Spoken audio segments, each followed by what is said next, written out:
We are broadcasting. It's on air. And so now, where can I go to get the link? That is where? I will share it with you here, right in our thing. Here, let's see. It just called the Longview Nippon, right? It's just called Nippon. I forgot to put the Longview. Oh, no, that's... yeah, it'll just be Nippon then. Yep. Nippon. There we go. There we go. Just very general. It's a very general name. Probably lots of Nippons, yeah.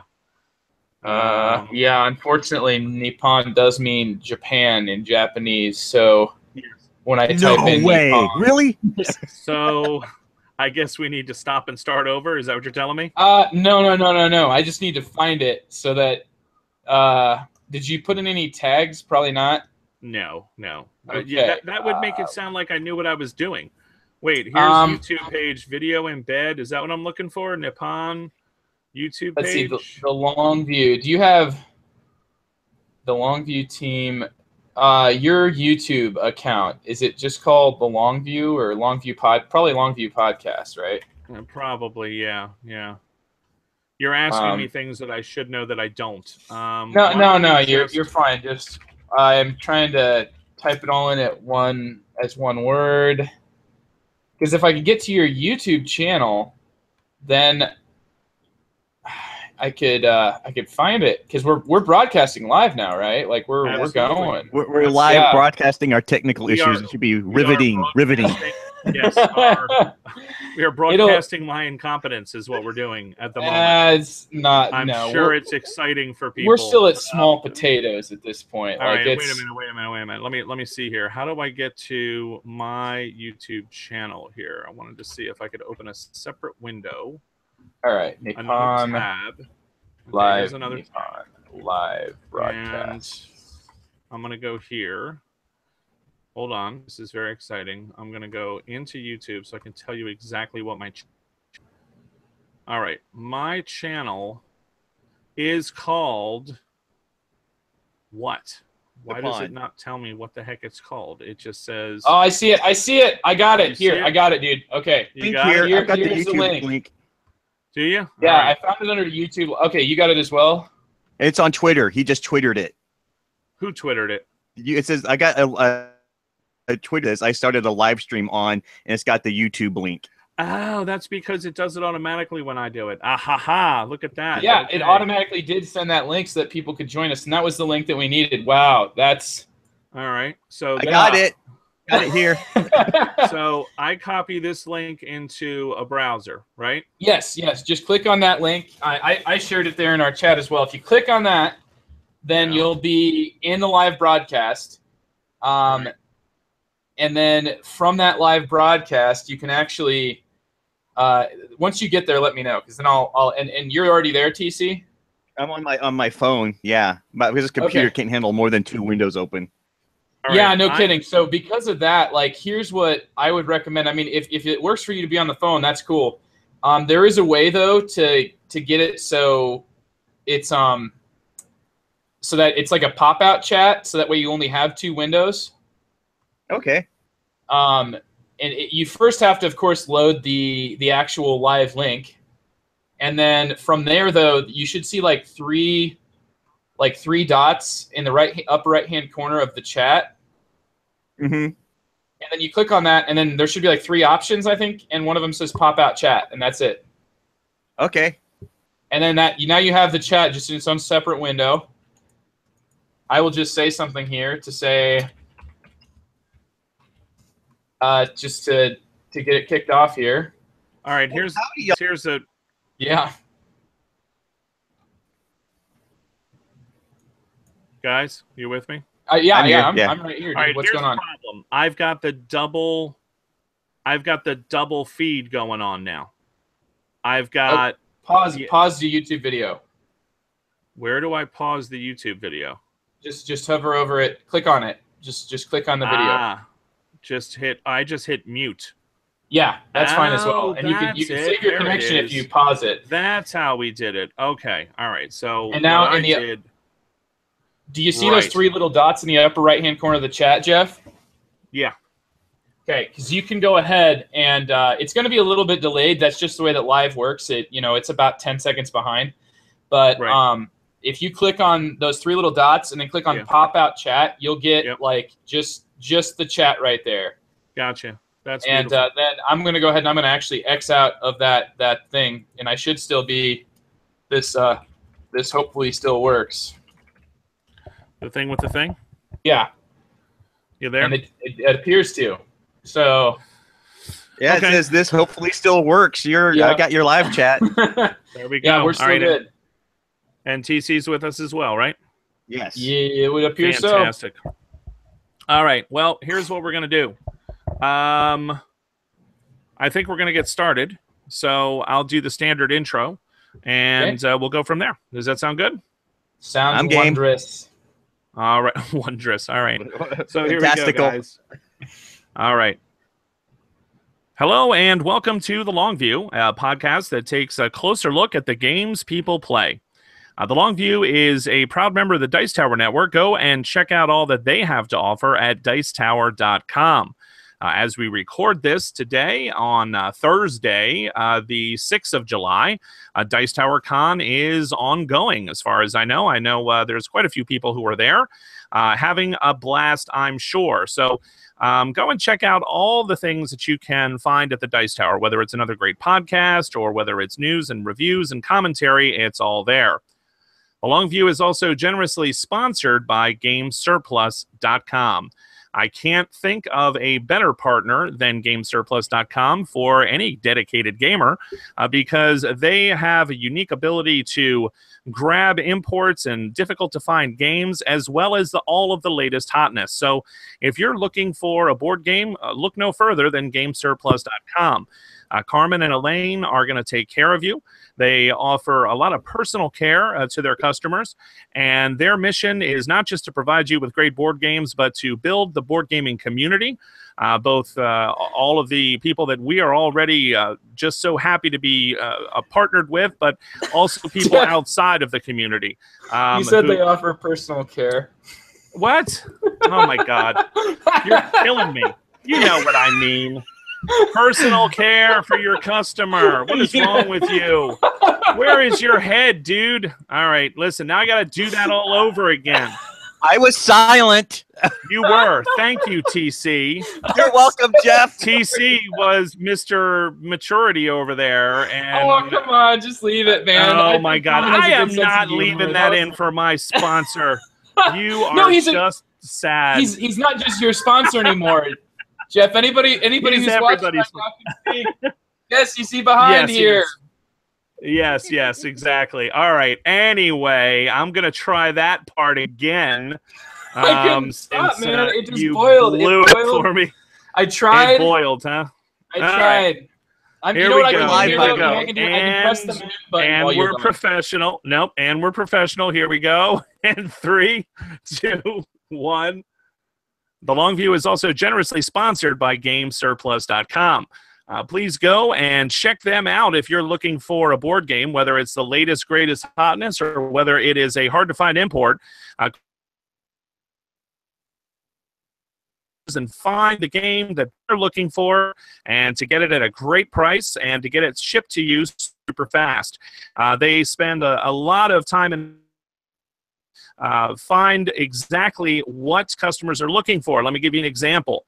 Carmen recently got in a shipment of Vasco da Gama, one of the copies of which I managed to snag. He had kind of asked me, he's like, well, there's a What's Your Game edition, and then there's this newer edition, and which one do you think people really like? And just the fact that he understood that some collectors are looking for a certain edition while other people might not care that much, just kind of goes to show the attention to detail that Game Surplus has, right? Because me, as just kind of a game player, I really don't care which edition it is.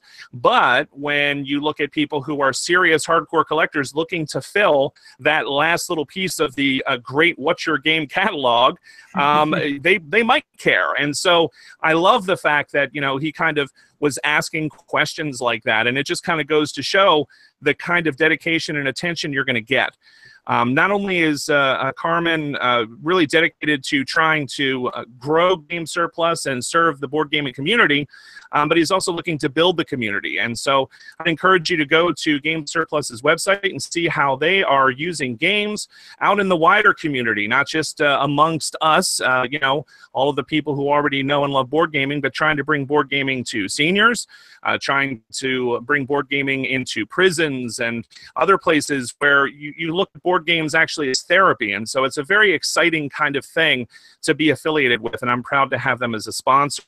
I would also encourage you to go and check out some of the other podcasts that are associated with Game Surplus, including Heavy Cardboard, including The Good, the Board, and the Ugly, and, of course, including Low Player Count as well. So check out all of these other great podcasts that have become affiliated with Game Surplus and see what they have to offer as well. My name is Jeff Gamble. I'm the host of The Long View, and today I'm very pleased to be joined by TC and Joe. TC and Joe are two gentlemen who have been with me many times here on the show. News has been posted about The Long View. You understand that these gentlemen are going to be taking over for me. I'm going to be taking a step back from the podcast. It's been about 5 years now, and I'm looking to kind of take a little bit of a break, a little bit of a hiatus, but I was really hoping that The Long View could continue. And Joe and TC, you know, we would like to continue this thing. And so I'm really excited about these two gentlemen coming in. I'm grateful to the both of them.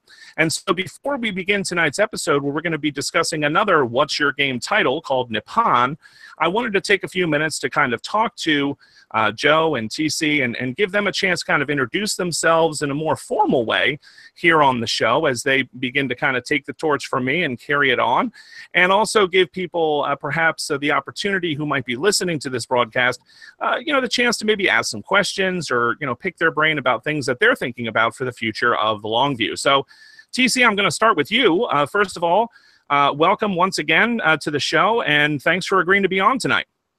Jeff, it's always a pleasure. I'm looking forward to taking over the show from you and having fun and doing things. I can introduce myself. Hello, my name's TC. I'm a board gamer. Very nice. I've been doing this for way too long.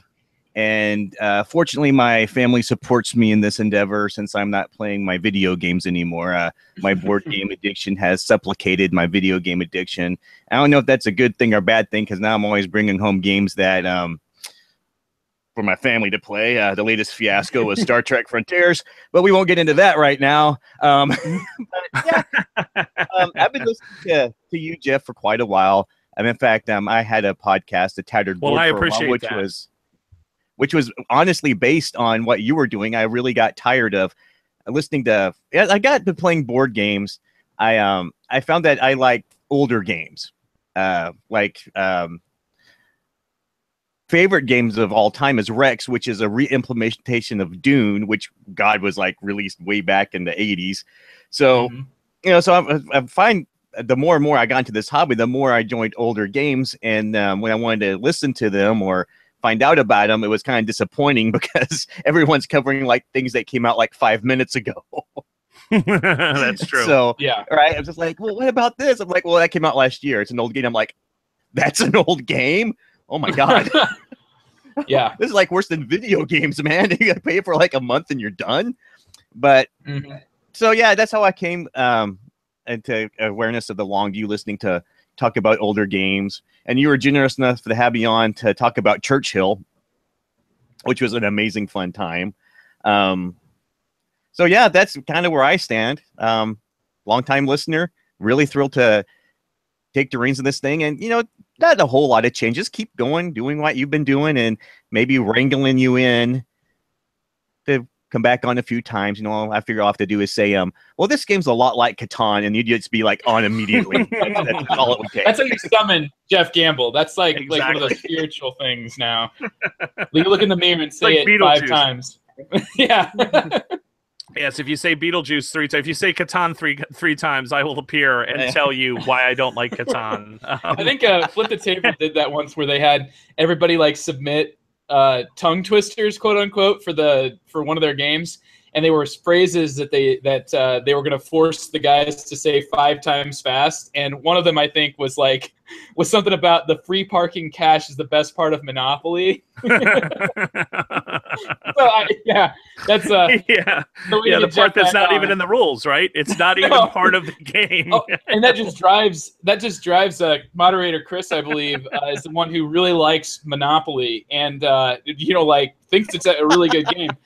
And the free parking cash just totally ruins it for him. But then he had to say that because they submitted it. So anyway, it was a very clever viewer submission. So I hope that we can keep those coming. And maybe be able to summon you back to the Longview in the future by saying this game looks like Catan, or it kind of plays like it too. Yeah, you know what this is like? This is just like the blank version of Catan. We can always fill in the gaps there. So, yeah, exactly. You'd always fill in the gaps. Trajan. It's a lot like Catan. Yeah, and then you'll hear my rage. Are you across on that, Jeff? The really, internet? I was thinking about it'll travel. Yeah. No. We're not going to talk about that right now because Trajan's one of my favorite games. We're not going to talk about that right now. In the same breath as, see, you're trying to goad me, and this is why I have to leave. I just want people out there to understand it's all your fault. Joe, come on, we got show me on the doll where Mean Joe touched you. Anyway, Catan here. Which is yes. compared to Catan. Yeah, it's been interesting. It's been a long road. But it's been a lot of fun, and I'm glad you guys are going to be taking over. Joe, I wanted to say hello and welcome you kind of officially to your new capacity as one of the 2 hosts of the Longview.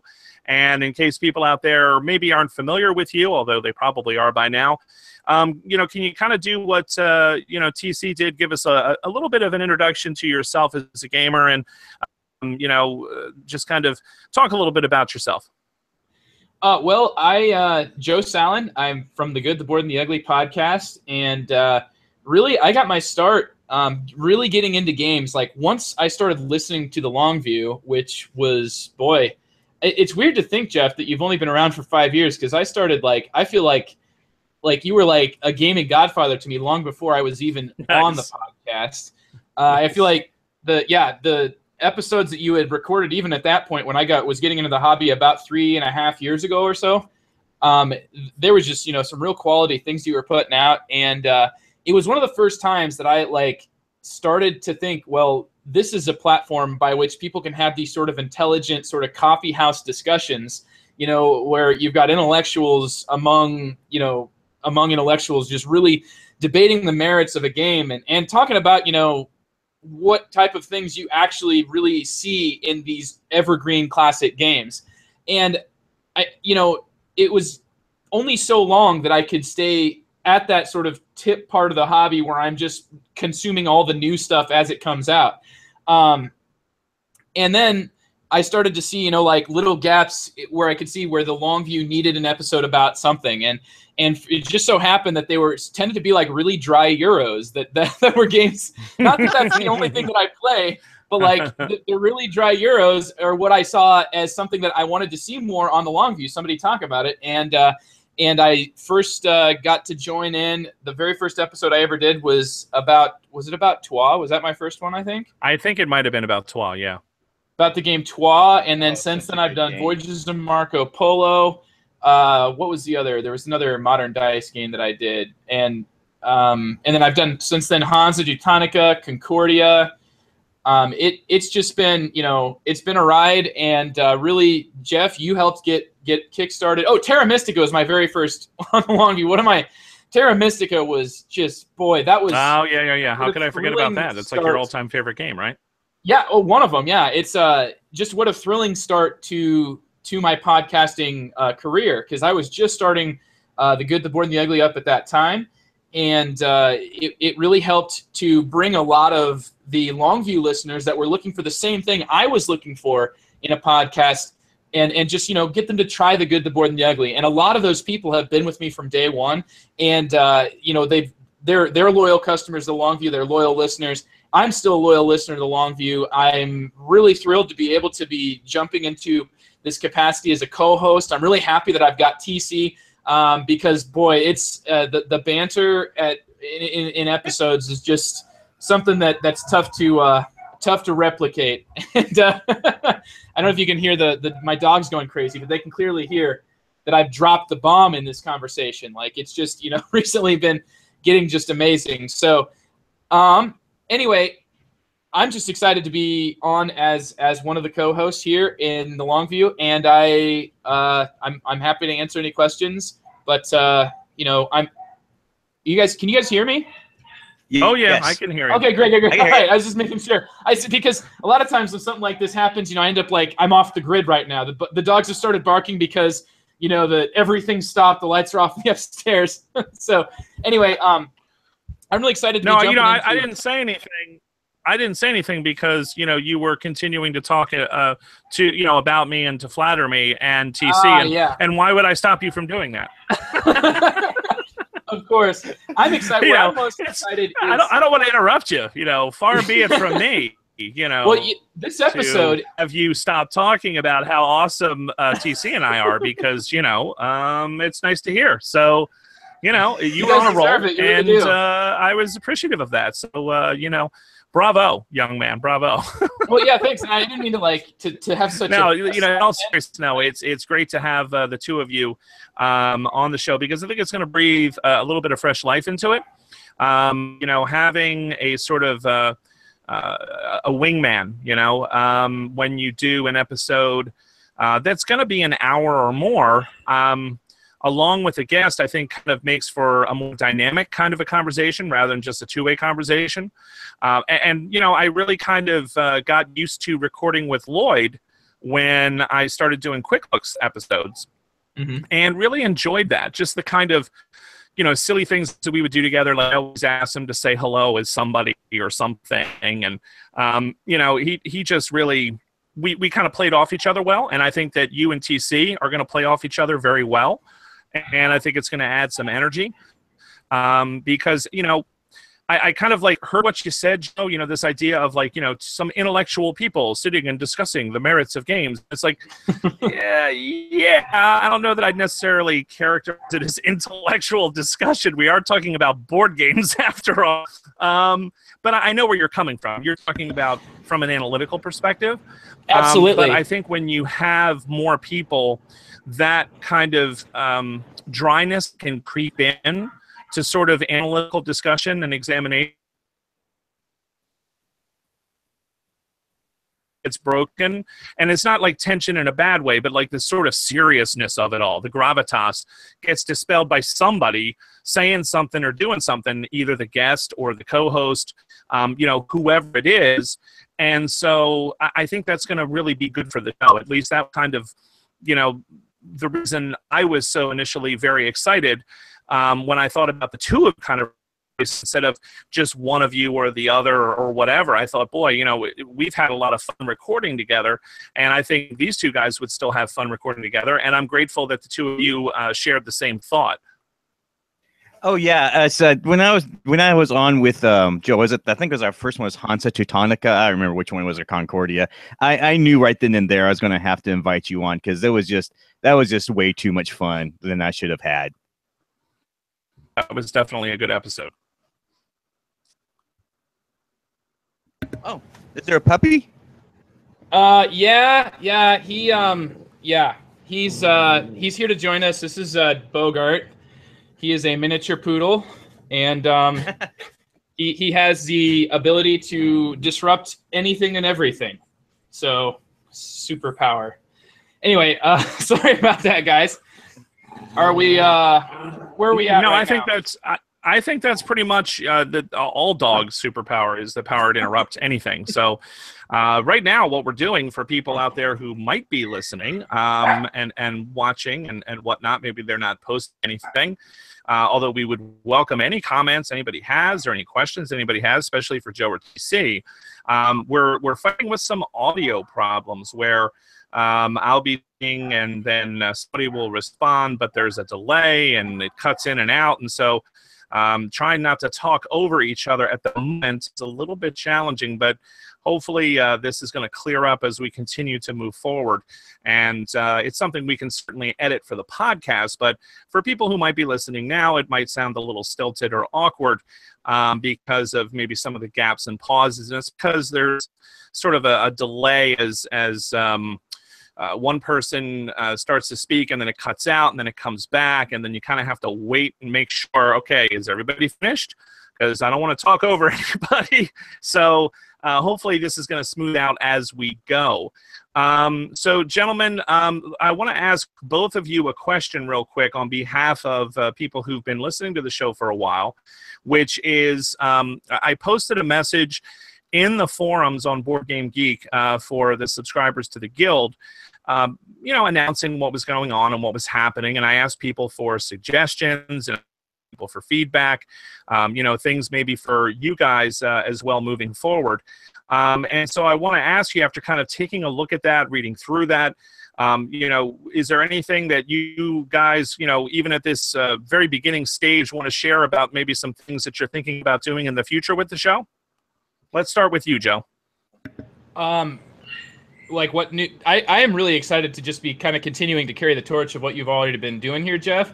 Maybe to maybe take it. I know that there's a few requests and a few things that I specifically wanted to be able to handle, and like we specifically have had some requests to do some more 18xx games. And anybody who knows me from the Good, the Bored, and the Ugly knows that I am swimming in a world of 18xx at my home group. So that's something that I'm totally comfortable with talking about with people. I think I can really tease out some of the things that 18xx listeners would be listening for. Though, do not go to the Good, the Bored, and the Ugly and listen to me on 18xx. If you're going to come to the Good, the Bored, and the Ugly and listen for 18xx, know that there are co-hosts of mine that are definitely probably going to be more the guys that you'll be wanting to listen to on those. But here on the long view, I think that really, like, what I'm looking forward to is the discussions with experts. And I think I mentioned that earlier, you know. Jeff, I think you've kind of, I don't know, I think that when we talk about board games, I think about board games being, you know, there's video games are to movies as board games are to books. And I don't think that there's any reason that it should be considered a lesser form of media. Unless, of course, you're talking about, like, Munchkin.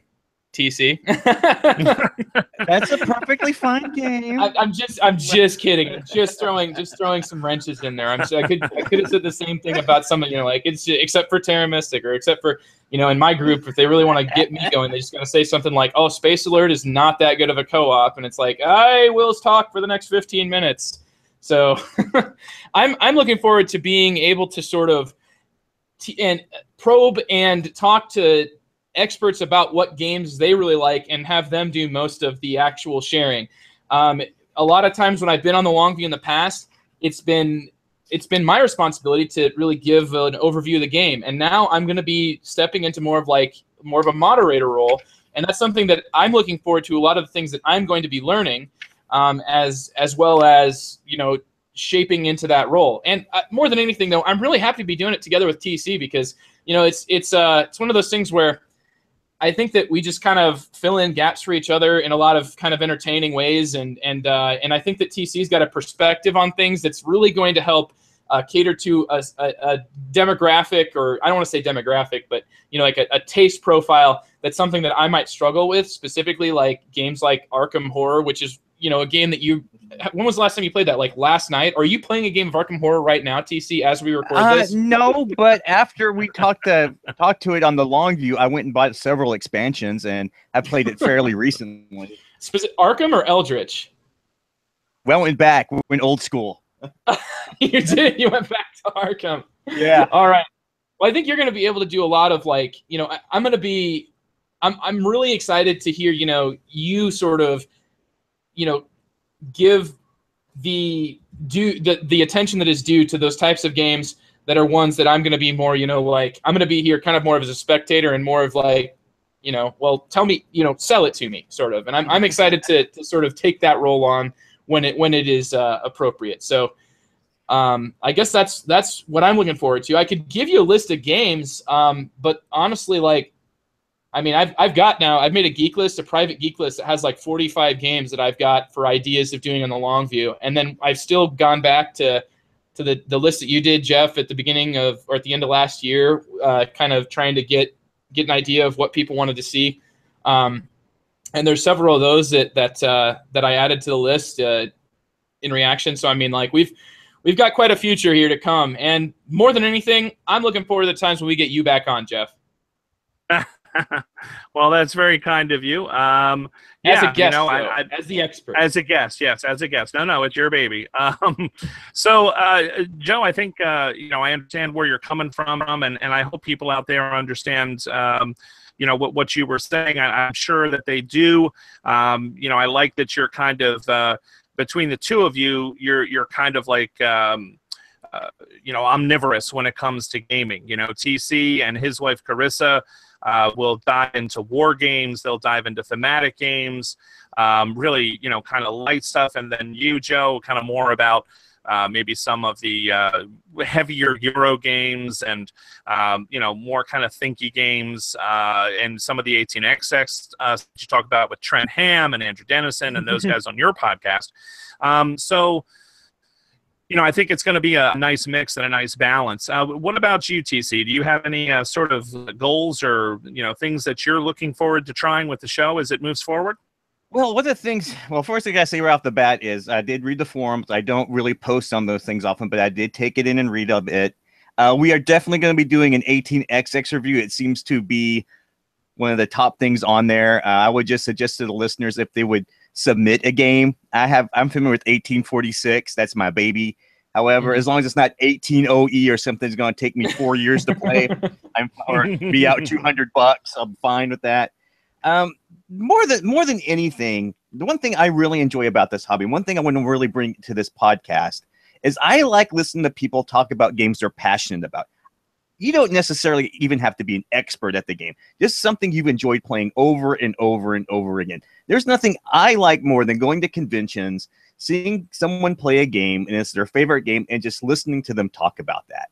And that's what I want to bring over to this podcast, is just listening to people talk about their favorite games. And I want them to be older games.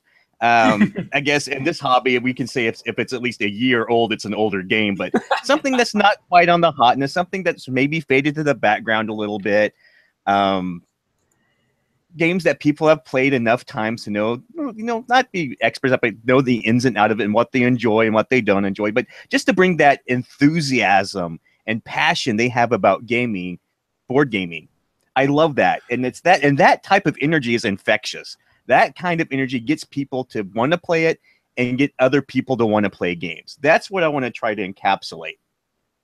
Another thing I want to do is I really enjoy doing like the best of, like 2 years ago when we did we do the 2015, Jeff? The best of 2015?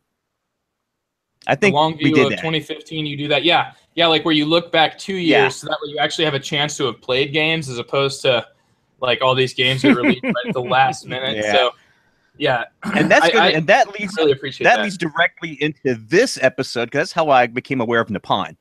So that's kind of what I want to get. And I don't anticipate a whole bunch of changes. I think what's going to change the most is probably me and Joe are going to be on a little bit more doing quick views because I still play a lot of games that aren't necessarily old and maybe games that have caught my attention that we've played. That's like, here's something to keep your eye on. Maybe we'll discuss it further in a few months, maybe not. But here's what's kind of catching our attention right now, and maybe older games we want to talk about. I really like the quick view. I really, really enjoy those because they give me a snapshot into what we may be talking about, or what, when we do a quick view, it kind of encapsulates the type of games we're looking at that captures our attention and kind of defines us as gamers. Absolutely. Yeah. I do think that sort of quick look is definitely important to being able to keep up with the host. I think that, because we're kind of on a gaming journey, and when you follow it through, I would say that the actual long view episodes are almost like when you're going on, like it's like a big adventure. You're going really deep, but then, just keeping up with sort of, the upkeep, the day to day, And that's, I think, what's coming to your table through Quick Looks is something that I'm looking forward to doing as well. Though I got to tell you, man, I'm really, more than anything, like I can't wait to get started with, just hearing people talk about their favorite games. Just what you said there, TC, really woke that up. Yeah, they don't have to be like, it's not like I'm looking to take some college class. I didn't make it come off like that. Like, I'm not like I'm going to be here taking notes and this is going to be on the test. No, I don't know, man. You're talking about intellectuals having discussions in a salon, sipping espresso, apparently they need to be experts. So Professor Salen needs to make sure that the conversation is of an elevated nature, and TC is just running around the table saying, "You guys having fun? You having fun? You having fun?" What's your favorite? Is it your favorite? Is it the bestest? I think that is a perfect combination. Two of you. Also, Joe, for the record, when you listen to what TC was saying just a minute ago, he said, I like the Quick Looks because, they kind of keep you apprised of, what people are, the hosts have been playing, get to know them a little bit more as board gamers. And I really want to do that, 2 years ago retrospective. And, oh, by the way, that's the way I heard about what we were going to be discussing tonight, which is Nippon. And I thought, hey, Joe, that's a segue, dude. That's a segue. It was already a segue. And I thought TC was going to stop, and then he didn't. And I'm, oh, okay, so it's not a segue anymore. But, Joe, that would be an example of a segue. Now, for those of you who don't know why I'm hassling him about this, Joe on his own podcast doesn't even really try to do segues. He's just like, well, we're done with that. And then he's talking about something else. And he talks about how horrible he is at segues. So TC is going to be an invaluable kind of teacher, I think, for Joe. I'll be the segue master. For being the segue master. I like that. He's segue master. Now I have an image of you, TC, going along in the Pacific Northwest on a Segway. Just kind of cruising around. He is the Segway master. Whereas Joe's like, and we're done. And that's it.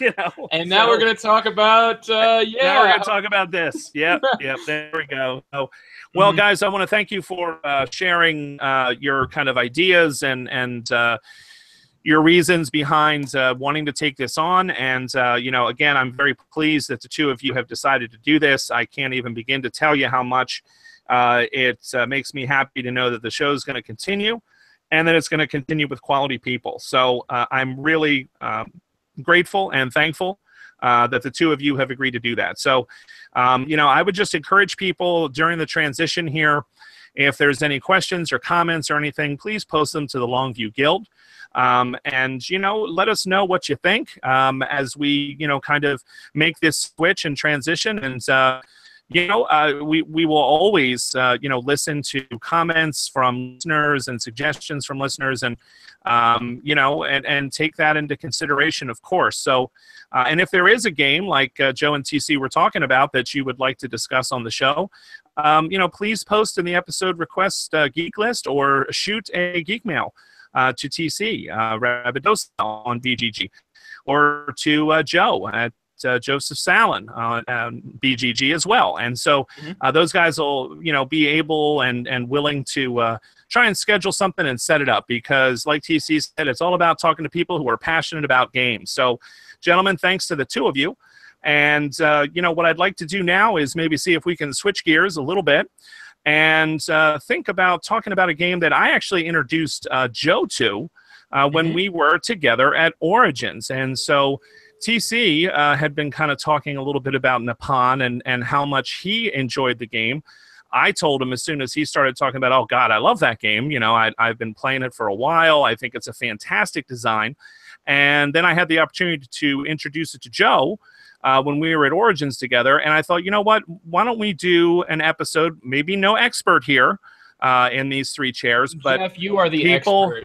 Don't know. I don't know about all that. But anyway, have three people who are familiar with the game and get a chance to chat about it and talk a little bit about this design. So by way of introduction, maybe for the last time here, we're going to talk a little bit about this game. It is rated currently a 7.8.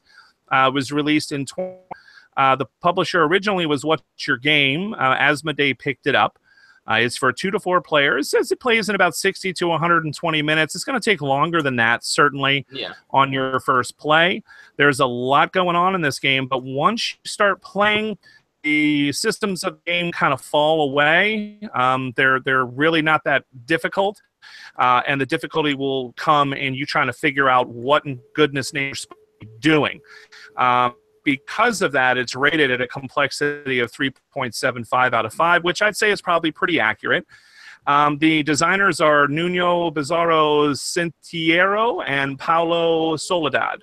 Soledad. These, this designers have put out some fantastic games for the What's Your Game? Yeah, Soledad.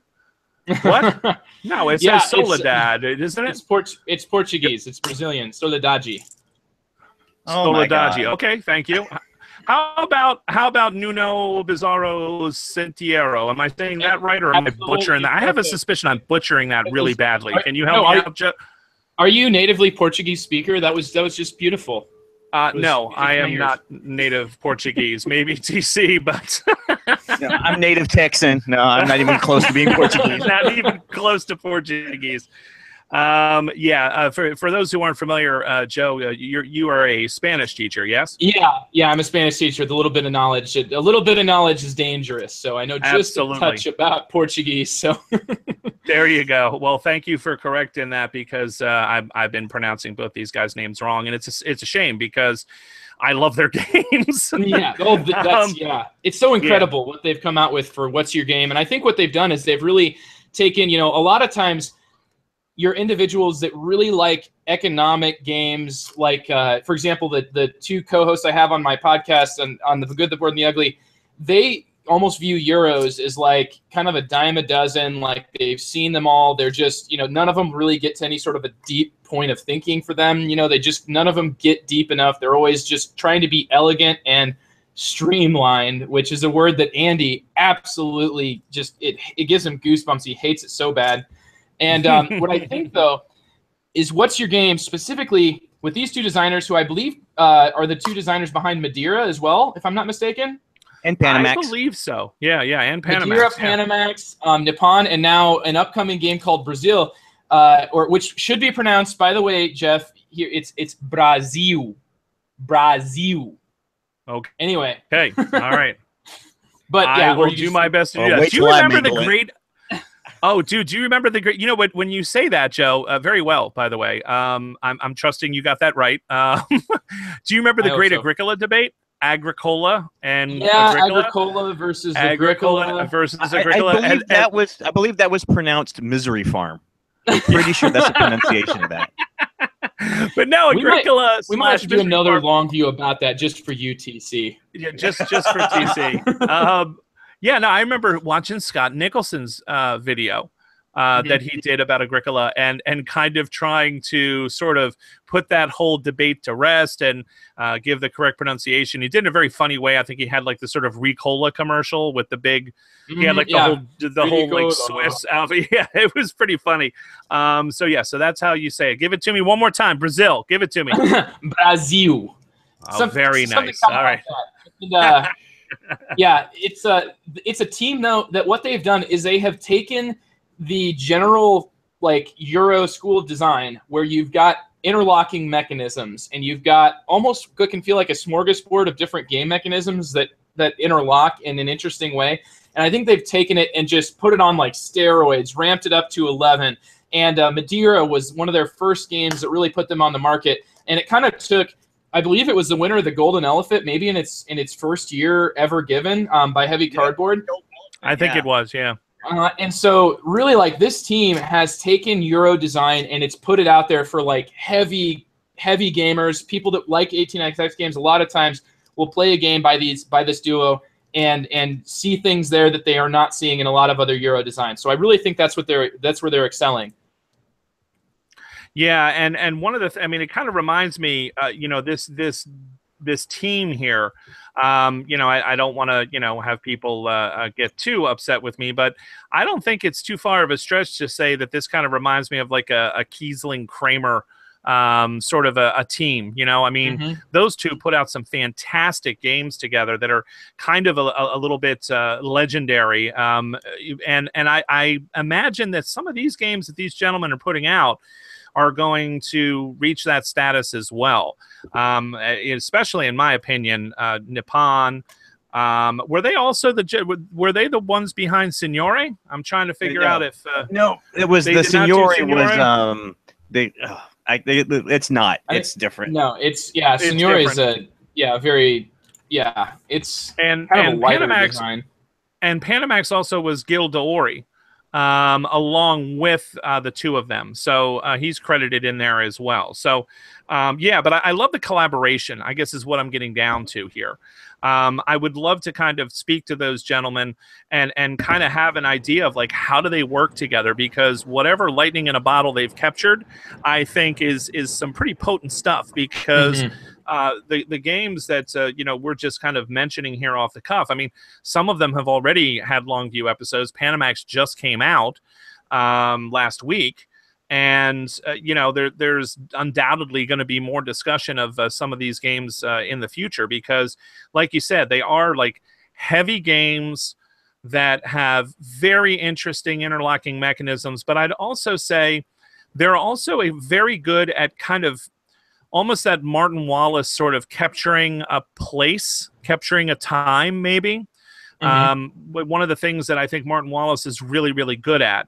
And I mean, these guys really seem to do their research. I mean, you think about a game like Panamax, and even the fact that the board is kind of set up in the orientation where you would think it's east and west, but it's not. It's west and east because of the way that the landform of Panama actually curls and curves, and the way the Panama Canal goes. You would think that, the left-hand side is going to be the west and the right's the east, and I think it's actually flip-flopped. It's like exactly the opposite.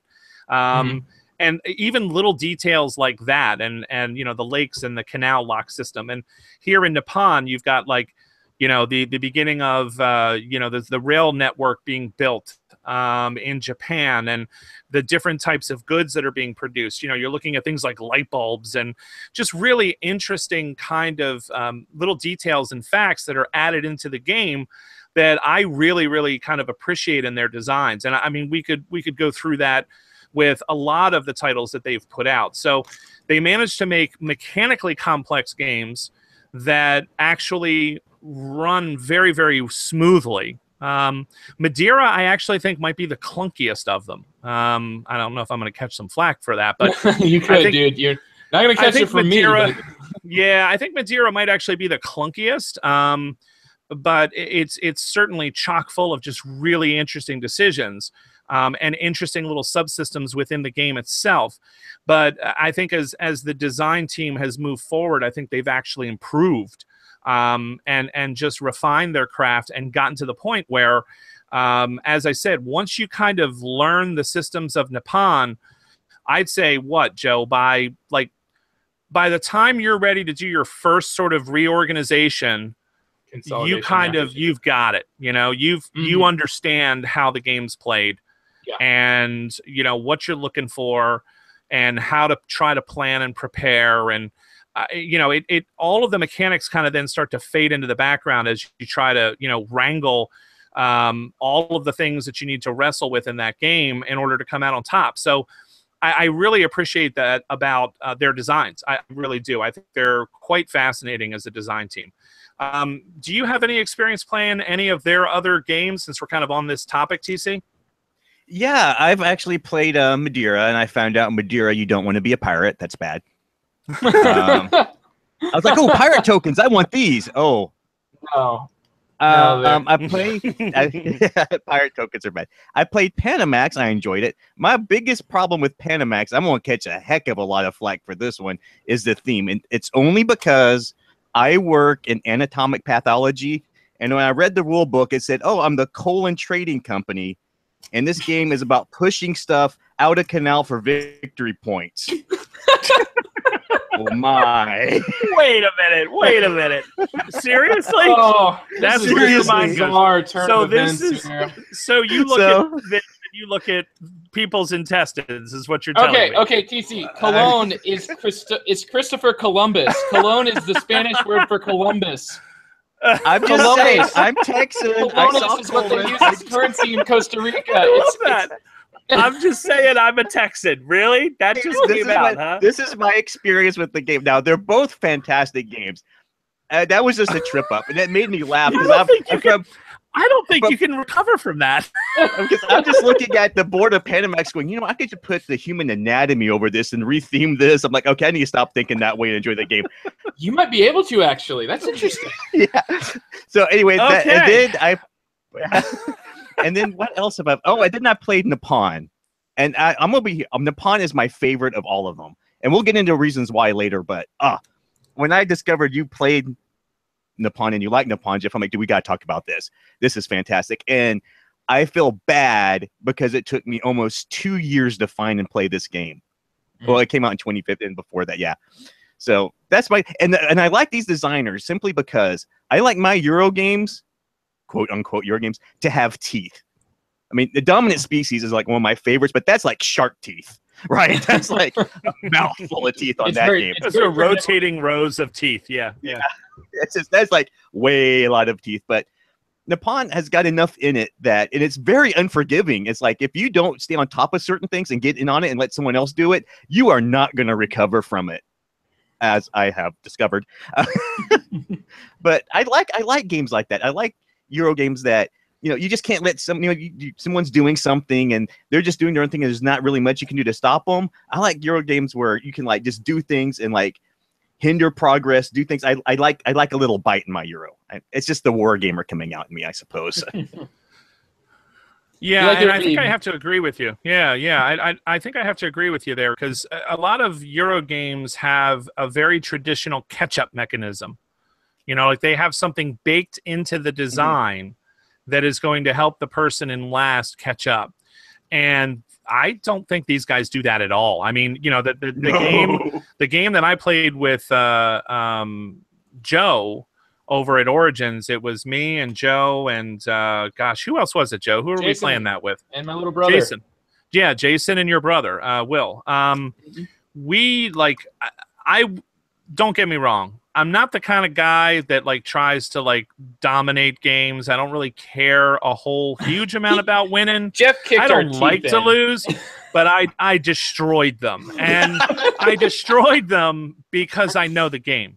I know the game, and I would drop hints and say this is something you should look for, and here's how to kind of predict the workforce market. Look at the columns coming up, look at the colors that are out, and I know I'm getting ahead of myself a little bit, but even when you try to help a new player, this is one of those games that you got to kind of have some experience with. You have to play it a few times, and then you really do become much more skillful. And I'm really starting. I think this is what some people love about 18xx as well, is the idea that the game rewards skilled play. And the more games I play, the more I like that. And it makes me sound unfriendly, if you don't play as well as I do, you should lose. Really mean. But it's not so much that.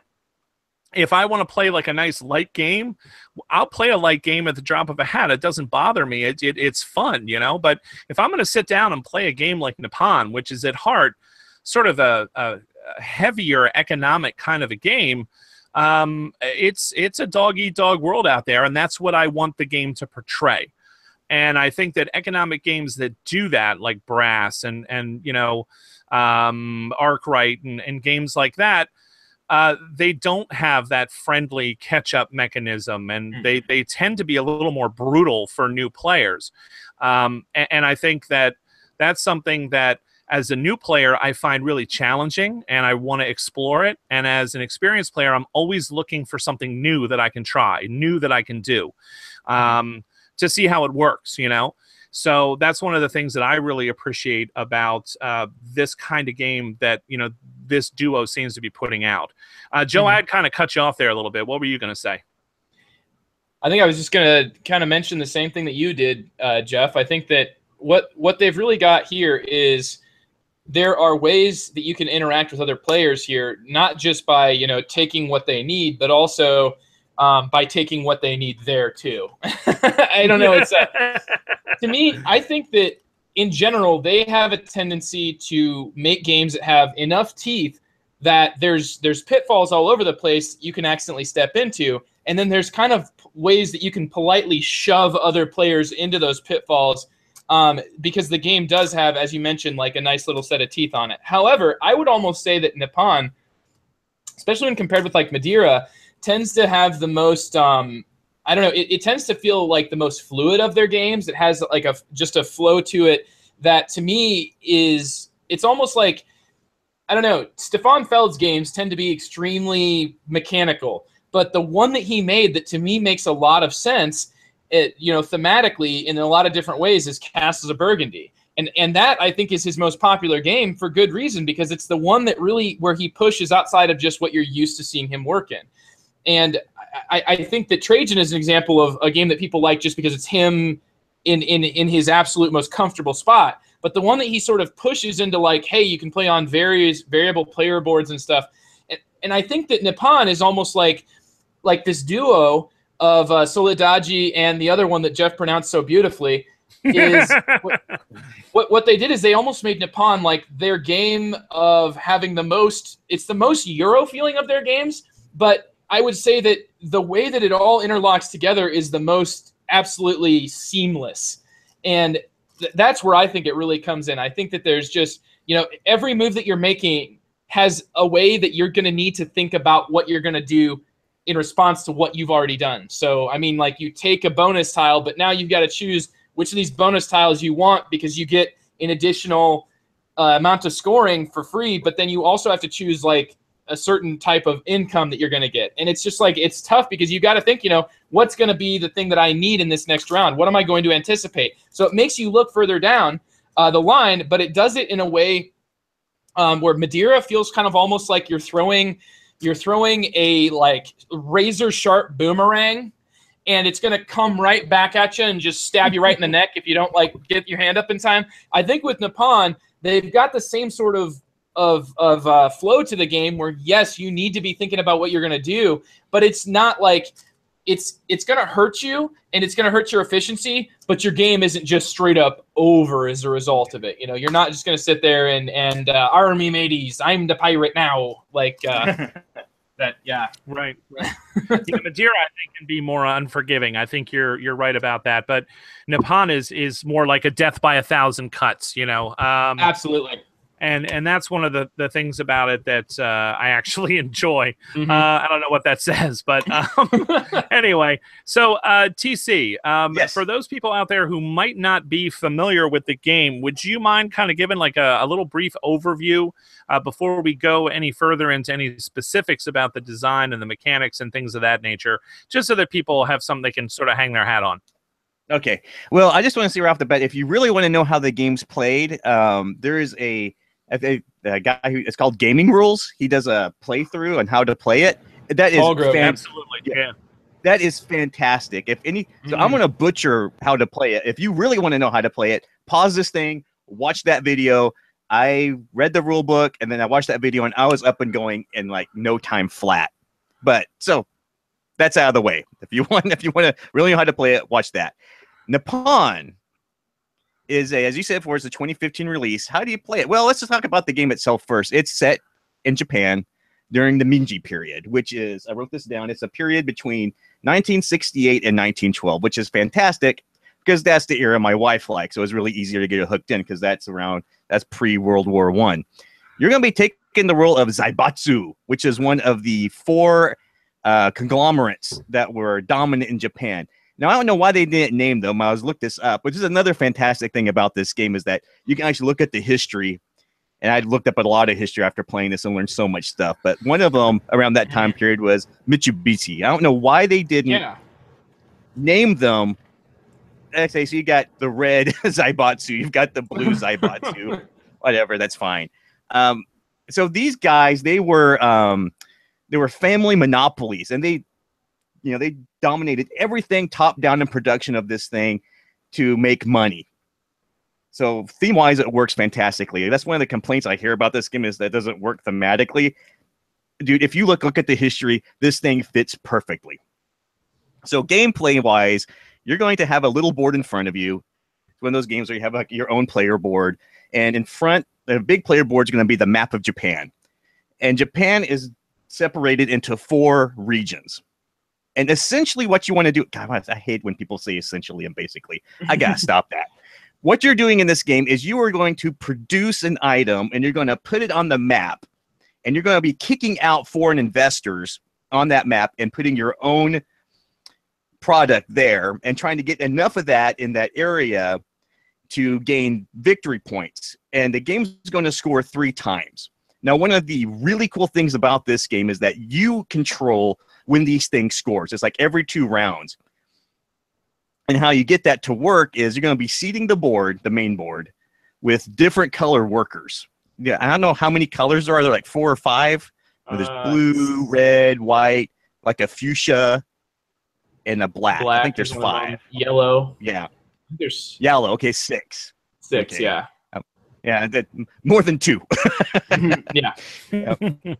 So you're gonna seed these workers out, and there's gonna be like a rows of 3, and there's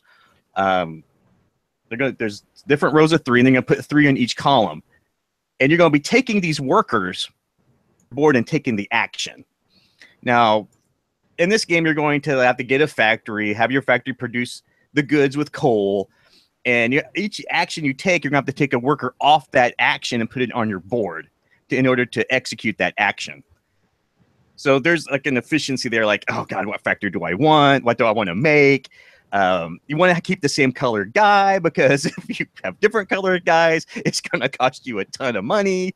God, there's so much to talk about this. It makes this fantastic. I don't know where to stop. So you're going to be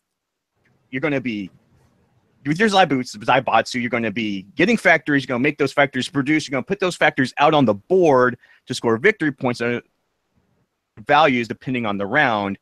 And you're going to do this, was it 3 rounds? I think there's 1, 2, and then there's a 3rd round. There's 3 scoring rounds, and the game's going to end. And whoever has the most victory points, because there's this nice victory point track that you can get lapped on if you play poorly. I know. I've been lapped. It goes around. Hello, Joe.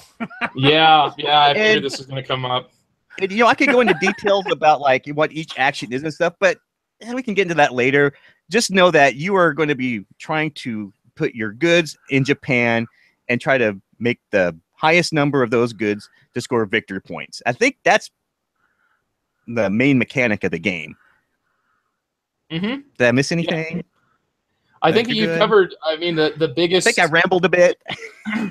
Well, no, it was an entertaining introduction to the game. I think that you capitulated pretty much everything you can do, and yeah, it's. I think so. I think so. In short, you're taking actions by picking up workers from the board, and then you're going to eventually like it. The thing that I like is how you don't like the round structure of this game. There is sort of times when the round sets up and ends, but you kind of also have to be in control of when you're going to take a consolidation action and sort of reset your options. And I think that it's something that you will learn to time better as the game goes on. I thought that it was just all in my first game. One of my big mistakes was that I thought that the game was all about trying to get as many workers as possible before you took a consolidation action. And to a certain extent, it kind of is to be efficient, but it's kind of nice in the early game to just take a few smaller actions because that's going to set you up for in the later game. You don't have to take quite as big of a risk and take a 5 times bonus tile. And really when you take a 5-time bonus tile, you're saying like, I am going to go really heavy into a specific aspect of the game. So, I mean, it's something where the round structure is very simple, easy to grasp, but the choices you have and the direction that each choice is going to steer you towards is something that doesn't start to really come out until at least halfway through your first game. And when you get totally smoked by some, you get hustled, don't feel bad. You're not the first. Yeah, I forgot to mention. I did not hustle anybody there, Joe. One of the really cool things about this game is that you set your in-game victory points. You decide what you're going to go after to score at the end, and that's what the bottom half of your player board is like, okay, if you fill that board up with workers, you can take this ×5 and go, boom, I am just going to smoke contracts. I'm just going to take as many contracts, and each 2 is going to give me, what, 5 points. I love that. You can set the direction how you want to play the game. That is so really good. Yeah, and I think that really speaks to Joe's point, because if I remember, I think Joe, he might have put his on shipping. And, he just kind of decided, well, I got to put it somewhere. I'm going to put it here. And then didn't really do anything with shipping for the rest of the game. There was like a whole lot of other stuff going on. And so I think Joe's point is a really good one, which is it's hard sometimes at the beginning of the game to even wrap your mind around, well, what am I going to go hard, for, towards working? And it's like, am I going to go to rail? Am I going to go shipping? Am I going to go delivering to the cities? Am I going to go for contracts like you were talking about? And it's like, which do I want to go for? And it's not always real apparent early on in the game. And so if you're lucky, like Joe was, and you're able to pick a lot of the same color of worker, you think, well, I might as well just keep going. I might as well just keep going. And then you end up getting this great scoring tile, but you don't really know where to put it. And so I think that's a point well taken about the game. There are just so many different aspects that we can talk about. I mean, there's, the difficulty sometimes of getting your income engine going, the sort of the coal that you're trying to produce, the fact that when you do your consolidation, which is kind of a personal reset, it's not like a reset for the game like you guys were talking about. It's not like, oh, well, that's the end of that round. It's a personal reset. Anything that you haven't used coal wise or money wise is just gone. It's just boom, it's out. Yeah. And the best part is you sack your workers. You sack your workers. You put them in the sack. You guys have been very helpful, but now it's time for you to go. But yeah, I mean, it's really kind of fascinating. And then, you get paid, which is great. But then you have to pay your workforce, and each different color of meeple that you have requires a payment of $3, I believe it is, right? So if you have 3 different color of workers, you have, yellow, black, and red, you're going to end up paying $9 out of, I think you started either 12 or 15. And you start at 12, I think. Yeah, and then you're going to be like crippled when it comes to what you're going to be able to accomplish in the following round. It's so much your future your round sort of that you're personal round. round. Yeah. Yeah. Absolutely. And so it hamstrings you.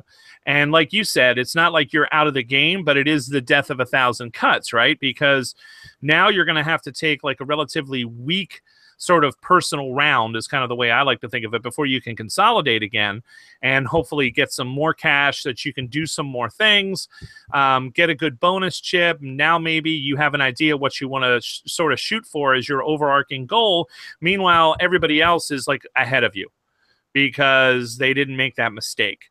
So it's a fascinating game in how you try to manage all of that sort of uncertainty and in the workforce, and how you tactically deal with the decision of, okay, what action am I going to take? Because there are times when you'll take an action that you weren't originally thinking of taking because you're waiting for a set of workers to become available, because there's this nice little queue, there's this nice little lineup of workers in sets of 3, like TC was talking about, that are kind of marching up the board. And then when one section of this action selection area is empty, you refill it with the next set. And so what ends up happening is you can kind of like watch what's coming and say, okay, well, this next set coming up has 2 of these kind of lavender colored guys. I've already got a lot of lavender color guys on my board, and so I'm going to stall by taking this yellow action that is okay. It's not really what I was originally planning on doing, but that's going to empty this. That'll bring these guys up. Oh, but wait, are they going to come up into the area that I need them to come up? Wait a minute, maybe I should choose something else. And then before you know it, your brain is starting to sizzle, right? Because you're trying to make predictions about what's going to happen, because the workforce management is huge in this game, because the workforce management affects your bonus chips. The workforce management affects your it affects your income, future resources. Yeah, and your future resources. And so there's a huge amount of time that you're going to spend trying to kind of figure out, okay, you know, I don't know, Joe, when we were playing, I think it was my friend Jason, who just consistently, it's like, if I took a red dude, he took a red dude. And before, I'm like, son of a gun, like every time, like he matched my worker color. And that's really tough in this game, because if you're competing for a color of worker, you're both losing. You're both going to be getting hurt here. And so it's like, you try not to do that. So one of the other things that I like about this game that you had sort of alluded to, guys, is this notion that it's not multiplayer solitaire. Like, you are very aware of what everybody else is doing, what everybody else is producing, what everybody else's potentials are. Are they going to be able to manufacture, you know, these watches and put them into this region before I can get my factory to do it? And oh, you know, I'm only going to score points for my shipping if I'm in the first two kind of majority positions in that region. So, oh man, I got to make sure that I'm putting out enough of this product in this region of Japan that it's going to get me that position. But I know that she's gearing up for this. And again, your brain starts to sizzle. So, because not only do you have this sort of action selection mechanism in this game, but you also have an area majority thing going on. So it's just, there's a crazy number of things that are going on, but they do kind of seamlessly kind of work together. And so I really sort of enjoy the mental puzzle, and I enjoy the tension of the game. Like, the game is consistently tense. Would you agree with that, guys? Like, that, like, there's just... Yeah. The tension comes. Here's where the tension comes in the game. Your position on that board when it comes to area control is not secure. It is not. It can be replaced with a higher number. So you can think you're all set up to score this region, and someone can just swoop in with the higher number of good and be like, you know what, TC, you're out of that. You're gone. And I'm going to put this train out, and now you've just lost that. That's where the tension comes in, because you put your chit out, you think you have it, but it's up in the air whether you're going to keep it. And someone can, like, replace it in the round and score. And you're just like, ah. That was some good screaming there. I like that. That was good stuff. I've screamed quite a bit in this game. Yeah, like, yeah. Joe kind of more did like the whimper snivel give up thing. But you know, I think what it was, Jeff, is I could see where we were at. It was like, okay, no matter how good I do from here on out, you know, like, I was okay. I didn't get last place, right? I didn't. No, you didn't. No, you were fine. I'm just teasing you, young man. I'm just teasing you. Yeah, well, one of the other things that I think is cool about this that I'd like to kind of pick your guys' brains about is I would love to figure out how these designers paired the actions. So here's what I'm talking about. On the main board, you have sort of this area where there's 5 different kind of action selection areas. And each one of those 5 areas has 2 possible actions. And so if I want to take one of those 2 possible actions, I take a worker from that region, put them on my board. I'm going to have to, you know, pay him. That's where the color comes into play. And then I get to take the action, all of which are ridiculously expensive, by the way. I don't know why everything's so expensive in Japan, but it's very expensive. But anyway, I digress. One of the things I love is that it seems to me as though the way they have these actions set up and paired is like is devilish. Like, it's really, really difficult to kind of manage sometimes, because actions that you would think would go together, like, oh, you can take this action to improve your knowledge, right? Which is going to allow you to create more sophisticated factories, blueprints, and blueprints that you can create these more high-end goods, which are going to be more valuable. And, oh, you know, by the way, the other track, of course, then must be increasing your coal production. No, they're 2 totally different things. One of them is like increasing your knowledge, and the other one is like producing goods in your factory. Yeah. Okay. And then the other one is like making a factory or build a train or, you know, or a contract or something. Yeah. Like, it's just like nothing, you know, like that. I love the way they're paired, because it creates this sort of chain of actions, usually therefore involves multiple spaces. This is what I'm driving at. Like, I can't look at a set of 3 workers and say, ah, look at that.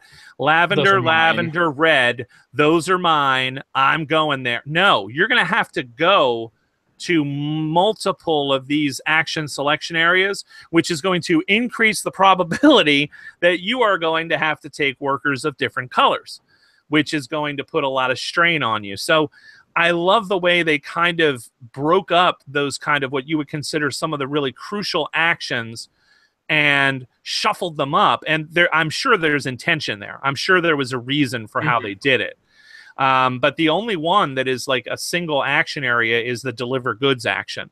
Yeah, which is kind of the crux of the game. It's right. It's the part of the game that you can ignore most of the rest of everything.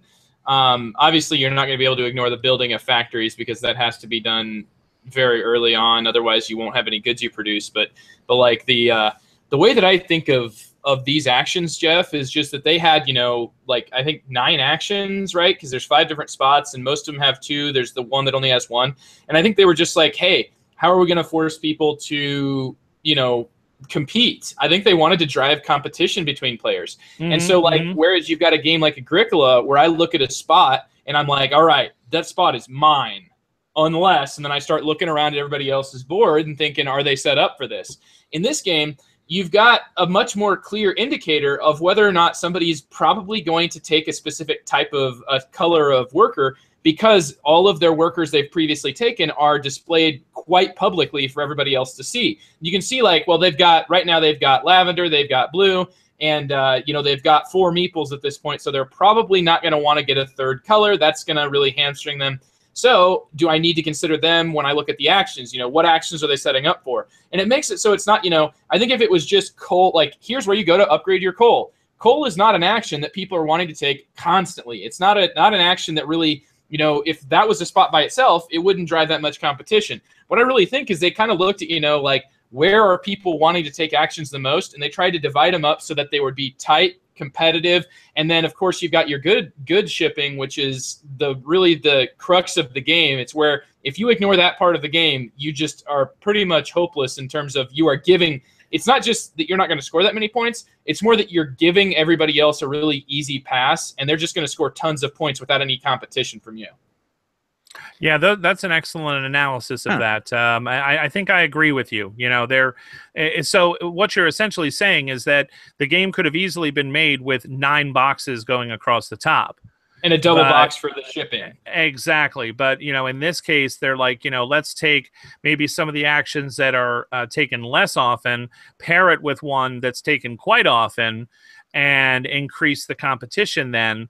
Because, boy, if I'm all set up to produce goods and, there's 2 guys there, and only one of them is the color that's really going to work for me and my board, and you just decide all this, you know what, I think I'm going to improve my knowledge this turn, and you yoink that one from me, now it's like really painful. So I think you're probably right. That's an excellent way of kind of explaining that, because just to guess. Because I mean, in gameplay terms, you feel that tension, that competition all the time. Tension. It's just tension, and it's interesting to me because TC, when I think about a lot of Euro games I like, there's this kind of ramping up of tension until it kind of builds to this climactic moment at the end of the game, and you find out who won. Nippon kind of goes like from 0 to like 100 within the first few turns, and then it just stays there. It stays there the whole time. Like I don't know that there's too many other games that I've played where the tension is like immediate and persistent throughout the entire game. Like there's never a point where I don't feel like everyone's trying to step on my neck. Yeah. Well, I think a lot of the tension in this game is just due to the fact that in any given turn you want to do about 13 things, but you're only going to get to do about 3. And you're fighting what there's all these things you want to do. You have to choose like 2 or 3 things to do because that turn marker is always marching down. So the tension of the game is, how do I do what I want to do, how bad do I want to shoot myself in the foot to do what I want to do, and how effective will that be before the game ends? Because this game will end quick. I mean, it will sneak up on you like, oh, we're at the last 3 where this thing marches up. Oh, there's like 400 things I need to do. I'm not ready. No, stop. Yeah. No, you're absolutely right. I mean, the ending definitely speeds at you. It's kind of like when you're on one of those. it's kind of, you know what it feels like? I love this. Anyway, if you ever go to the airport, right, and you get on the moving sidewalk, and if you're walking on the moving sidewalk and you're kind of zipping along and you're like, this is kind of cool, and then you get to the end and you're not prepared for it, and like you just like almost fall flat on your face. That's kind of what the ending of Nippon feels like. I'm booking along on this moving sidewalk, and if I'm not careful, I'm going to just face plant when I come to the end of it, because all of a sudden everything is coming to a stop. And those last 3 rounds of Nippon are agonizing because, like you said, you're usually set up to do about 6 different amazing things. And then you have to start to try to figure out what are going to be like the best 3 things for me to do. You know what I mean? And that's really tough. It's just another layer of tough decisions. One of the other points that I wanted to bring out about the game are these influence chips. There are little sort of square little chips that you put out representing the sort of influence that you have in the regions of Japan when you deliver goods to match kind of the production of that good. So let me put it this way. Let's say I'm making lenses, okay? So apparently Japan was known for making lenses at this point in time, right? So if I put out a delivery of 3 lenses, all right, I'm going to place an influence marker in a city that wants lenses that is going to be of very high value. And I'm going to put that out there. And if I've delivered a couple other things, maybe I've delivered some paper and some other items, and I've got some trains, some rail network going through the area, I have a good chance of carrying this when a scoring comes, okay? However, one of the things I found really, really interesting was the fact that these little influence chips are limited. Oh, and boy. So there are times when you could produce something and put out an influence chip, but you can't because it's already out on the board. And so the only way to get it back is by either somebody else overbuilding yours with a higher influence, or you doing it to yourself in order to get the chip back. And it's one of the things that I think is genius about the design, because you can't just try to do like a Walmart strategy in this game. No, you can't just do chips. Yeah. I mean, you can't just build these low-cost, low-tech factories and churn out mass amounts of these goods to kind of flood the market and spread your influence everywhere, because you don't have enough influence chips to do that. So the game forces you to kind of constantly be trying to sort of take the next step, get into the next type of good. What market are people already in? 2 people are in lenses. I don't want to get into lenses then. I want to get into watches, or, whatever it has to be. Maybe it's bento boxes or whatever. It's like, I want to get into that, right? Because nobody else is competing in that right now. And so there's all of these kind of things in the game that kind of push you towards that development arc. Now, in one sort of frame of thought, I can see people looking at that and saying, well, I don't want to be forced. I don't like it when a game forces me to make decisions that I don't want to do. And I get that. I understand, I think about a game like Container. Container doesn't have any structure that's going to force you to do anything that you don't necessarily want to do. No. Whereas this game, because of the limited nature of the chips, is going to force you. However, that sort of forced evolution just leads to more and more interesting decisions. And so I kind of think of it as a good part of the design, a feature of the design, rather than a flaw. What do you guys think about this kind of system that forces you to evolve rather than just leaving it to the players to do whatever they want or whatever they think is best? Well, you want Go for it, Joe. Oh, okay. I personally think, it does drive players to do exactly what you're talking about, Jeff. You can't just be like, what you're competing for in this game is you're a Zaibatsu, which TC mentioned, and those are companies that were so huge that they became like one and the same with Japanese politics. And so to be able to exert the sort of influence that's necessary to get points in this game, which is, I think, sort of like the abstract representation of the control of Japan, you're going to have to like up your game. You're not going to be able to just do, like Jeff said, the Walmart strategy. Like it's very much a culture that's driven by consistent improvement. And I think that we've got some of the most intriguing design system.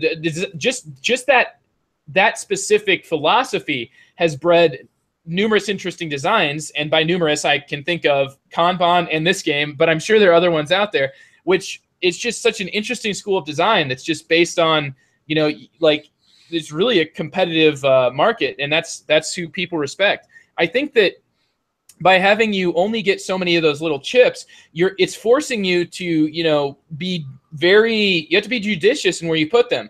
Also, what it makes me think about each spot on the board. So every spot on the board has to have a certain type of good, and every type of good has generally, it's always 3 different strengths, 3 different levels of influence it could be at. Like the most basic goods will be 1, 2, or a 3. And ultimately that 1, 2, or 3 is like a bid in your bid for area control. So it almost feels like an auction, and whoever gets the 3 down in that spot can no longer be bumped out. Whoever gets the highest spot that factory can possibly produce is now done. They're solidified in there. They're not going to get their chip back. They probably don't want it back because that's a bid for them. However, when each of these areas score, you can still manipulate how many points you have in that region, not only by getting more influence chits out there, you also can put out your trains. Trains increase that bid and make it so that this area control has like that next level. So I would just personally say that the way that the limited influence system works drives this entire system of like area control, which makes me feel like each little section of each region is a micro bid. And it doesn't even stop at that, Jeff, and TC, of course. And I'm looking forward to what you have to say on this, TC. But I guess I'm just I'm onto something here, guys. So I'm going to keep going. Go. Yeah. You can't stop. You can't stop it. Run, wait, Forrest, run. The thing is, it's like they were like, what's something that these companies did? Oh, what they did is they would consolidate, and then they would choose sort of like a new direction to take their company in. And that aspect of when you consolidate, you also have to choose not only a scoring tile and that you're going to be, you're locking in, I'm going to score no more than 2 points for each of these, or I'm going to score 5 points for each of these. I need to get lots of them. Not only do you do that, you also have to choose a bonus for the future. I mean, every single aspect of this game, even every region has a bonus linked up to it. So when you go to a region for the first time, you're going to be able to get something. Like, it's impossible in this game to get blueprints. Oh my God, they're so hard to get. Like, you just don't have a way of everything else in the game is like either you get it through income, you get it, you get coal, you get money through income. You get everything else is like, well, as long as I have money, I can turn it into whatever I need, except blueprints. Blueprints, there's only ways of getting them is like through your bonuses or through going into regions that give you blueprints. So I mean, like, every aspect of this game is something where you've got to think purposefully about what you're going to do. And it's like they give you, when you build factories, your factories give you special abilities, unless you want to take the one that's just like more efficient. I mean, like, every little bit of this game is like, here's a choice. They weren't just going to be like, oh, this is how real life, how it went. Let's have players work through every single little chapter of the Meiji, of the being a Zaibatsu, and then they'll feel like they're Zaibatsus, and they'll feel like I just went through a simulation of being a Zaibatsu and made no choices. That's totally not the case in Nippon. Everything is just full of choices that are going to affect you, not only at this for the next round, but for the whole rest of the game. Yeah. What do you? Go. I don't know how I can follow that up. Well, one of the things that intrigues me about this game a lot is you were talking about, you have limited choices. Well, I don't see as being limited. I mean, every action on that board you can take. I mean, you don't have to have all the same color, right? If you really want that action and you think you could pull it off, you can take it. Now, like Absolutely. I said, the trade-off is how bad do you want it. There's no blocking taking actions in this game. You can replace on the area control, but in terms of taking actions, there's what would you call this? Worker takement, not placement. I get it. Displacement. Yeah. So, you're not limited. And then you have this plethora of choices when it comes to factoring. I want to chain that up. And the limited number of chits, I mean, there's some of them, there's like one of one number. There's like two of the same number. It's really interesting. And I'm sure that all came out with play testing, right? And the fact that you can replace higher number chits with lower number, you know, if you could make a whole bunch of twos would be really bad, because I could just put a whole bunch of threes and just like take it out. I like that. I like that choice where you're limited. You've got to focus. You got to chain everything, because the game is so quick. To figure this out and do it efficiently is huge. This game is all about efficiency. It is how efficient you can get your thing going and get out there quicker than anybody else and score points. If you trip, you are toast. That's I like that. I really like that a lot. Yeah, no, I think there's definitely merit to what both of you said there. You know, TC, it's funny because I'm listening to you describe the game as fast. Now, I kind of have some qualms with that as well. You go. Well, but I don't have qualms about it, because I think, you know, I don't want to put words in your mouth, TC, but what I'm thinking, like, the game in reality takes a while to play, okay? Mm-hmm. But it doesn't feel like it took a while. You know, like I'm so focused and engaged. It reminds me of Dominant Species, in that I am so focused and engaged the entire time that I don't notice that time is passing. And I never have the time to do all the things that I want to do. And because of that, the game ends up feeling like it's fast, even though in reality it's slow. I'm not gonna say it's slow, but it takes a while. It's a good 2 to 3 hour game. Oh, depending on depending on who you're playing with. Yeah. Yeah. So I mean, would you agree with that, Joe? I'd say that the game to say what you're saying, TC, I think, is that the game feels like it flies by. Like, you are exactly like Jeff said. You're trying to pack as much as you can into not enough space.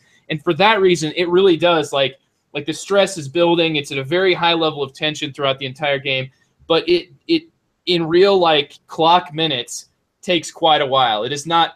How long did your play take? Oh, good 2.5, 3 hours. So, I mean, it took us a while, but that was with all new players other than me. Yeah. But when my group plays this game, we've played it enough. We can crank this thing out in an hour. Oh boy, man. And that's because one of the big strategies of this game is you can control the pace of the game. And if you can get efficiency going and do what you need to do and crank that turn marker up and speed this game up, you can win it. That gets really brutal, really fast. Absolutely, you're right. Yeah, because the more that you take from a specific area, like that just gets those workers. You know, when the round ends, if there's 17 workers out on, or not 17, 14.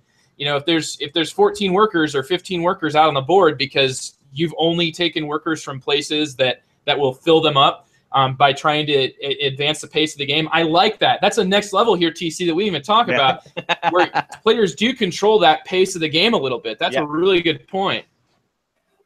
Yeah, because we got one of the guys I play. He knows what he wants to do. He tries to get on the board to score, to get on the area to score as quick as possible before anyone can get on there. Because when you score those regions, they're cumulative. They crank up fast. Oh, boy, I think the first one's 6, 10, 15, and 20, depending on the round. Yeah. Speed up and get out there and score before anybody else is ready. That gives you a huge jump on the game. And you got to put on the seatbelt, man. Just click. Okay, I'm playing with you. I know what you're going to do. I'm strapping in. Go. Yeah. Right. Yeah, it reminds me of playing Raw with my one friend, Jim, who just calls Raw like every other tile. He calls Raw. Drives me crazy. But I will say, though, TC, there's one part about your analysis that I'm struggling with a little bit, which is if you accelerate the pace of the game that quickly, and you can, what about the foreign the foreign goods that are flooding into the market? Like, for people who might not understand, when you put the city tiles down that shows the demand, the 4 things that city wants, there are 4 boxes, okay, one for each type of good, where you can place your influence chips. And in quite a few of those boxes, I think at least 2, if I'm remembering right, on every single city, there are pre-printed numbers in white. And those represent foreign competition of these goods that's flowing into Japan. And one of the things that was, that you're trying to do is replace that with Japanese products that are being made by, your Zaibatsu, and going to those cities to replace that, kind of drive out the foreign competition. So if you score, say for, the first scoring, if you accelerate the pace of the game, you may end up having to, if you haven't like covered that influence with your own, or if somebody else haven't, you're not going to necessarily score the points that you would think you would score. Yes. Yeah, but if you can at least get second place for 7, that's still quite a bit.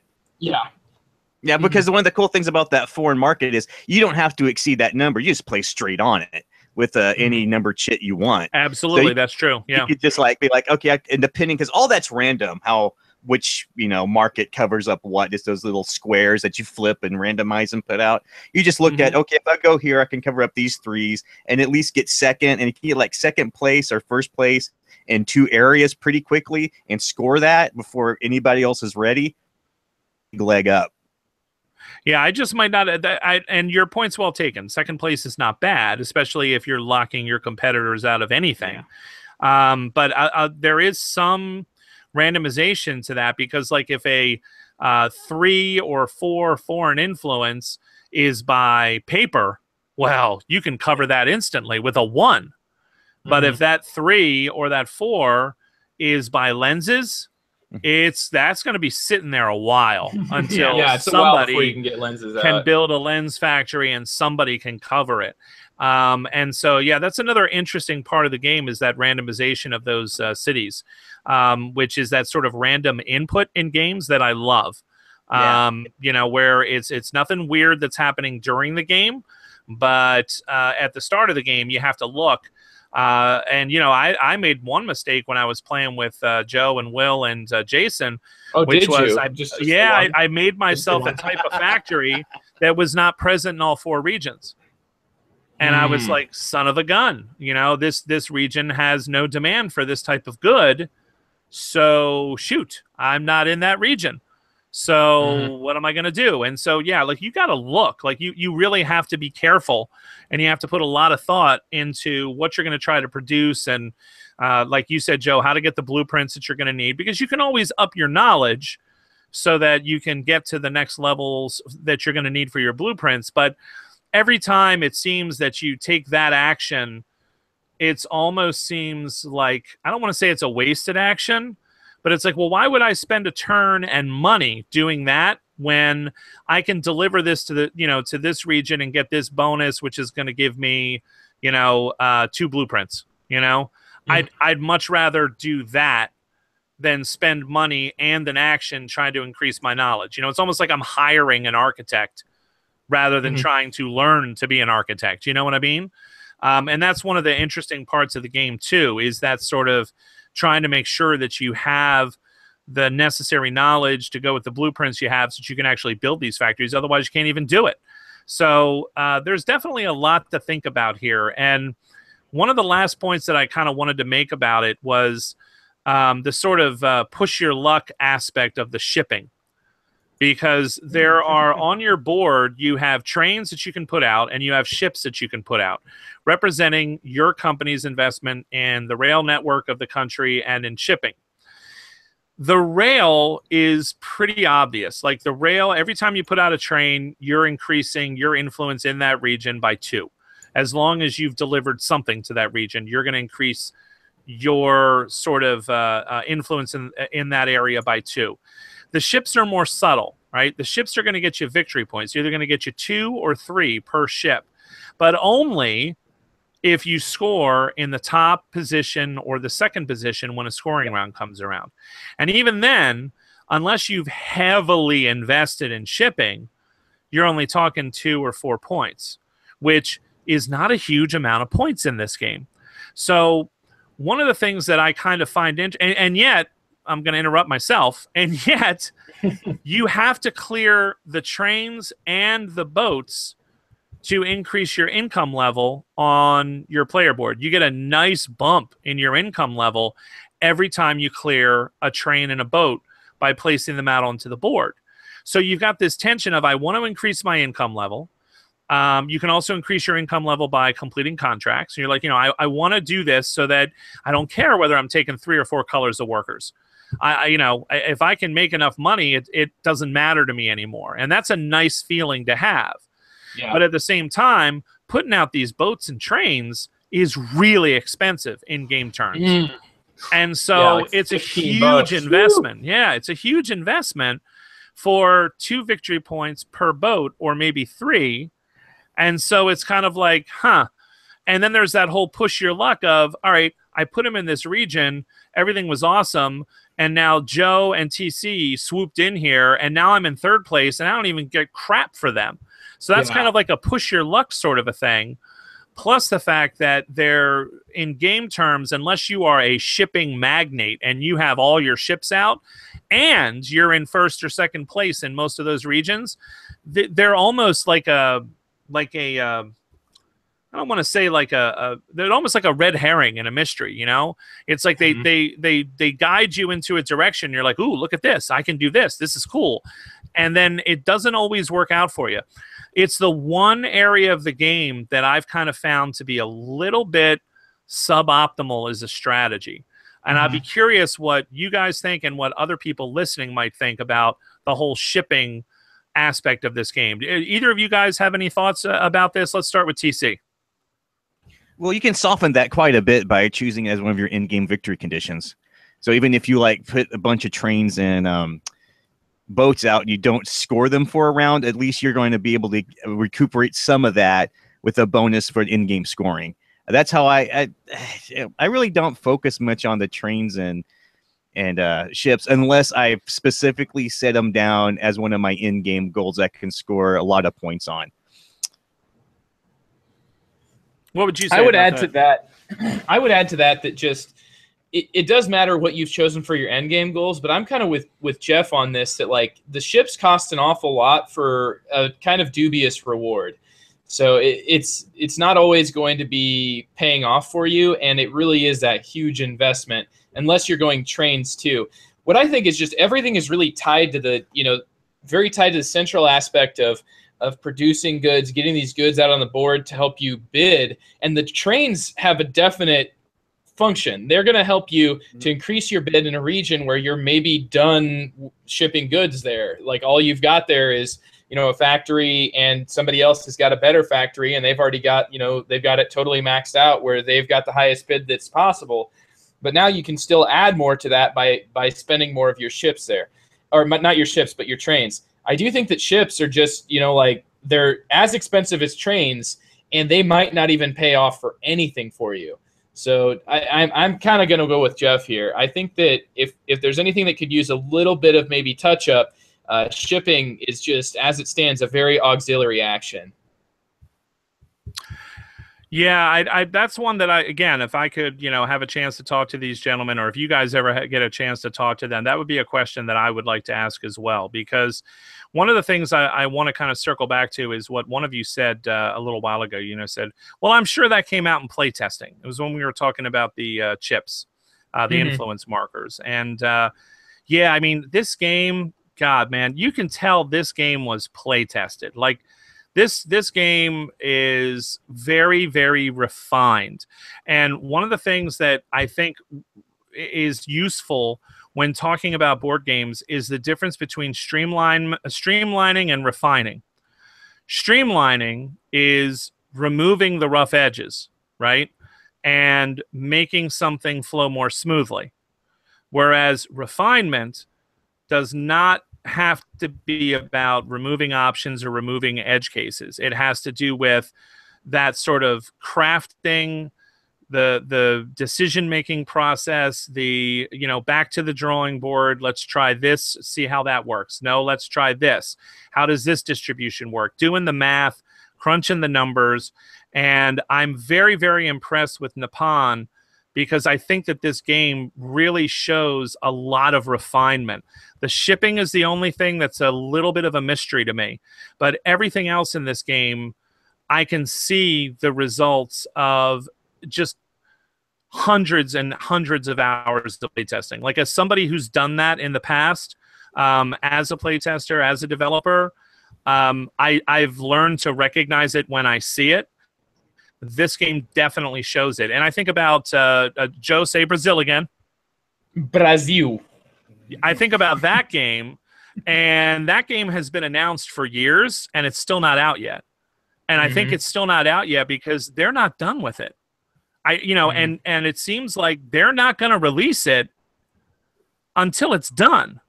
And so if they've, stumbled upon something that's not working right, it is my sincere belief, even though I haven't spoken with them, that they're just not going to put it out. It's not ready yet, Nippon is a game that was definitely ready. Madeira is a game that was definitely ready, but it could have used a little bit of streamlining. You know what I mean? It's like, it's funny because like some games I look at them, Jeff. Streamlining. Like I look at Madeira and just how kind of convoluted some of the systems are, and that can be fun. Don't get me wrong. I don't mind convoluted at times. I mean, hey, it can be a fun mental puzzle. But sometimes I think that game actually could have used a little bit of streamlining, whereas, I think that this game was really just refined to a high degree. Do you guys think there's a difference between, do you see where I'm driving at, the difference between refinement and streamlining? I absolutely, think, when TC? you said that, I was like, man, I finally got something I can say to Andy. Like, Andy hates streamlining, but if I say refining, like that's, you're taking the essence of it and you're just bringing that out and making it so that that's all that you have to deal with. You don't have, you don't have distractions. You don't have missteps. Yeah. What do you think, TC? Do you think there's a difference between those two, or am I just playing word games? Wow, I don't know. I've really never thought. You're talking to a war gamer, and war games for me are all about edge cases, right? In order to match what happened historically in the period. Like that doesn't make a lot of sense mechanically, but it has to happen because this is what happened historically. Right? So like all my games that I really enjoy have all kinds of edge cases, like Washington's War and all of them. They have to have edge cases to reflect the period they're going after. Streamlining, I don't know. I'm kind of mixed on that because I guess you could make the argument the Age of Industry is brass streamlined, but I don't know. For me, I guess maybe it is working. So when I hear streamlining, the image that comes to me is like, how do we make this game more playable for a broader group of people to understand it, right? But I don't know. You kind of caught me off guard on that, Jeff. Honestly, it was a really good statement, I think, TC, that when people who like a game hear that it's getting streamlined, like the first thing is like a fear. It's almost like you're gonna take my baby and you're gonna take away the things I love so that guy likes it. And then when he says I really like this game, I'm gonna be like, that's not the same game that I like. It's not even my game anymore. I hate it now. Yeah, it is interesting. Another good example of this is Study in Emerald, right? Which I played second edition with you, Joe. Yeah, you've played it now. And it's one of those things where it's like, is Study in Emerald second edition, is it streamlined or is it refined? And I don't know. That's a hard question. Like if you accept my definitions, if you take my operational definition of refinement as just really, it's almost like polishing the stone, right? All the facets of the diamond are highly polished now, right? Yeah. Whereas streamlining is, let's have fewer facets and make it into a beautiful cutting instrument that will slice through this, this titanium. You know what I mean? Like, streamlining can be good. I mean, geez, if you're going to fly on a plane, you better hope it streamlines. You know what I mean? I mean, streamlining is not a bad thing. It's not a bad word, but I agree with you, Joe. It's gotten a bad connotation. When people say, oh, well, it's this streamlined, people are like, well, that means it's dumbed down. Yeah, that means that's because one of my favorite games is Mark Herman's Washington's War, and that was based on an Avalon Hill game called We the People. Right. And what he did is he took that clunky, crazy formation card action for battle and said, this is replaced with a die roll and you just add some numbers. You add them together and that's how you resolve it. And that cut the play time in half and made it a lot more enjoyable to play. Is that streamlining or is that refinement? That's just the designer going, hey, I can make this better, I think, and it's my game, so I'm doing it. Yeah, yeah. No, Well, I agree with you. I to... totally agree with you about how that game was changed, and I would call that streamlining, because maybe this could be what this could be a launching point for this. And I don't want to get too far off the beaten path here. Maybe this is something you guys can take up in the future. But we'll fight Joe. Streamlining is when you take things away in order to smooth the game out. Refinement doesn't mean you're taking anything out. It just means you are balancing and polishing everything so that it all works well together. You see what I'm saying there? Mm-hmm. Yeah, so, I see. I think it's kind of a gray area too. Like there's, especially you mentioned a study in Emerald. There are some things from what I understand that are just, straight up like this makes more sense. It's the same idea. It's just now instead of you straight up losing, you lose 5 points. Like it's the same idea. You're getting penalized for being, for having the worst player on your team, but it's no longer like game over for you. Yeah. Game over, man. It's over. That's my second. I think that's like the third episode now I've referenced that Aliens movie. Yeah. Who was that guy? Who was the whiny guy? The actor? It's like the private. It's the private. Hicks. It was Hicks, wasn't it? Was it Hicks? Yeah. And it was like Gary. No, it's not Gary Busey. Was it Greg Kinnear? Gary? No, I don't know. Was it Bill Paxton? Bill Paxton. That's who it was. Yes. Paxton. Bill Paxton. Yes. Game over, man. Anyway. Game over, man. All right. So. Pretty crap down, man. So this is a very interesting discussion. Yeah, back to Nippon. Let's go back. I don't know if I've said it yet, but my favorite part of Nippon is how you are drafting tiles to get bonuses. So the more that you consolidate, the more workers you consolidate, the higher of a bonus tile you can get. Mm-hmm. And every one of these tiles, you'll then place on an area. You have like 10 different areas on your board, I think, that all are potential places that you can score points. You get like inherently get like only points for 2 of them, I think, and they only give you like 1 point. So you get like 1 point for every $5 or something, which is like almost nothing, or 1 point for every 6. But anyway, points for brain power. Yeah. The thing is, every time though that you consolidate, you're going to choose one of these tiles as long as there's one available at the strength that you are completing. And not only do you have to choose what bonus you're going to get based on where you take it from, but now you are basically broadcasting to the whole table, hey, guess what? I'm really planning on doing contracts. And I think there's a certain amount of just like, oh, you just put your 5 on that. You just put your 5 on trains. I know what he's going to do. He's going to go and he's going to try to get all of these places with tons of trains, and he's going to take all these places that I'm going to win bids on. So I think there's a certain amount of just broadcasting the table, hey, I'm going to be scoring this many points for this, that you can, like, as other players, you can use that to sort of deduce what actions they might take. It's a bit of information that is knowledge for the whole table to chew on and mull over. And it also just gives you an interesting choice of, like, where I'm at in this game right now. Am I okay with saying I'm probably only going to get a few points from this and I can stick a 2 on there? Or this is going to be one of my big cash cows. I'm going to get 5 points for each region that I'm in. Right.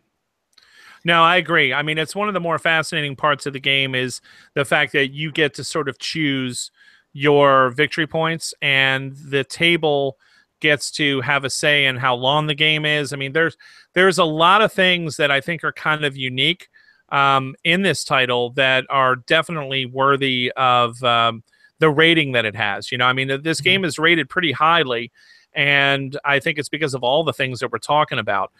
So, Joe, you shared your favorite thing. TC, what would you say is your favorite thing about Nippon? My favorite thing is the factories. And the fact that there's only one of a particular type of factory, and once it's gone, it's gone. It reminds me a lot of Tricarion. It reminds me a lot of Coliseum, and those are my favorite parts of those games, where you're looking at this, you're like, okay, I want this factory, I can chain to this factory and this factory. If someone grabs one of those factories, you're like, oh, you got to cope because there's only one of that type, and you got to get to it. If you want it, you got to get it before someone else can. Oh, that is great. And the fact that this game, more than most any other game I've played, is I like that you can control the pace of it. That is wonderful. Yeah, I would agree. And you know, those factories all being different and all the bonuses. I mean, you know, like we were talking about earlier, like Joe was kind of you know, really sort of discussing is everything is a choice. Like everything that you do, there are no sort of throwaway choices in this game. And I would contrast that with another game that we played at Origins, which was Automobile, right? And Automobile is a game that I really enjoyed. We're talking Martin Wallace's Automobile. And Joe seemed to enjoy it, yeah. And I loved it, yeah. You know, I mean, we had a great time with it, game. but fully, really, one of your choices, if not two of your choices, every single round is an auto choice. You know, it's not really a choice at all. If you don't make cars, you're just not going to do anything. So when are you going to make cars? Yeah, it's like you got to produce cars. Yeah, so it's like. But this game, there really don't seem to be any auto choices. Yes, you do have to build factories. I agree with Joe. You're not going to be able to succeed in the game. You could go heavy into contracts as you possibly can, but the contracts later often require 2, 3, 4 types of goods, and so you have to build the factories. If you're going to build the factories, you might as well put some influence markers out on the board and try to get some points, You control the timing, but yeah. You have to get influence on that board. If you don't get influence on that board and other people do, I've played this game I have tried playing this game without focusing on putting influence on the board and just going something else. That's when I get lapped. You have to get influence. And that's the one thing I tell people when I play this, like all these wonderful choices that's going to distract you, do not neglect the center of this board. Because if you do, you do at your own peril. There's a reason it's the largest area of the board. That's where things are supposed to happen. So no, I absolutely agree. So, when I think about Nippon, I to kind of try to summarize my thoughts. What's your favorite thing? I think, my favorite thing about Nippon is the tension. The fact that it is a game that starts tense and ends tense and is gut-wrenching kind of like in between, like at various points in time.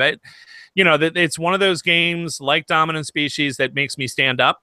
It turns into a standing game where it's like, I'm standing up and I'm looking and I'm pacing and I'm nervous. I'm watching what people are doing. Oh, please, God, don't do that. No, don't put that there. No, don't put that there. Oh, no, you put that there. What do I do now? And, it's just there's so many different choices. But I think that tension level is something that I really enjoy because it keeps me fully engaged with everything that everybody's doing and what I'm trying to do. And there's not a ton of games that can do that can foster that level of tension and engagement. So that's really probably what I would say is my favorite thing. So when I think about this, it's just, to me, I really think this is one of the finer Euros to come out in the past few years, at least. I'd say within the past 5 years. I mean, this is one. And when I think about what's your game's catalog, Railroad Revolution, a lot of fun, really solid game. I like it. Madeira, like it. What's the other one? Hangzhou or what's the other Chinese themed one? Zhangguo. Zhangguo. You're talking about Zhangguo. When I think about Zhangguo, I mean, I like that game. It's a solid game, and Signore.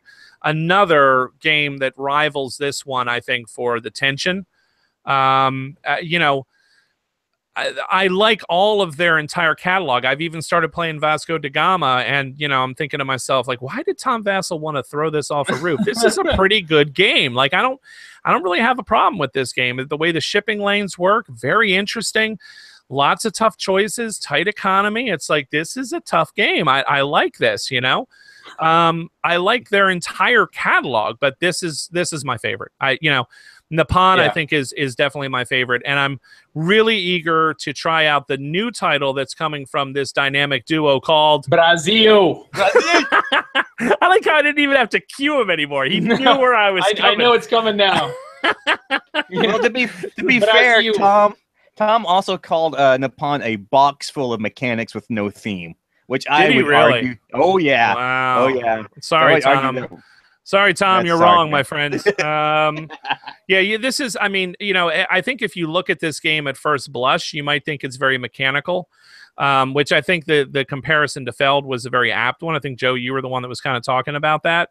But unlike a lot of Feld games, like you can scratch Aquasphere as much as you want. You can dig beneath the surface of Aquasphere as much as you want, and it's still going to be a hodgepodge of bizarre mechanics, okay? Mm-hmm.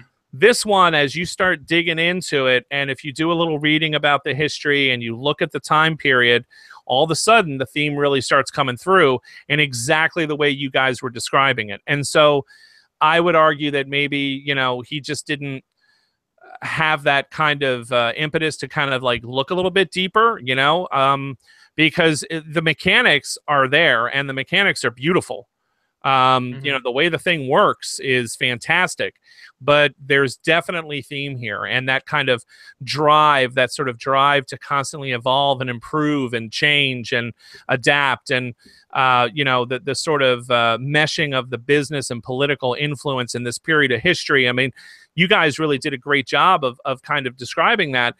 And I'd also like to kind of tip my hat to these guys because, you know, this is another example of a game that I've played that then like leads you to ask questions, you know, that leads you to develop an interest in what does he mean, this period, you know, like when I got Yokohama by Hisashi Hayashi, I'm like, oh, let me read a little bit about Yokohama. What's this all about? You know, and you learn things, you know, if you take the time and you look, and I'm sure you agree with me being a war gamer there, TC. Oh, absolutely. You know, you look at a game and what it's trying to model, and then you do a little bit of digging, and it doesn't take long before you learn something. Whereas, you know, Aquasphere, pure Euro, like that's just all mechanics. There is no real deeper theme there. You know what I mean? A buddy that was a big Feld fan wrote up like a paragraph long description to sort of try to give theme to Aquasphere. And it was actually kind of, I guess, a little bit successful. I mean, there was, you know, this idea that like you had an engineer who was trapped in a certain area, and that was why, you know, that he was working his way through the tree of getting you certain things, as, you know, kind of like as the round went on, and the reason that you were like moving between these different areas of the Aquasphere, it kind of worked.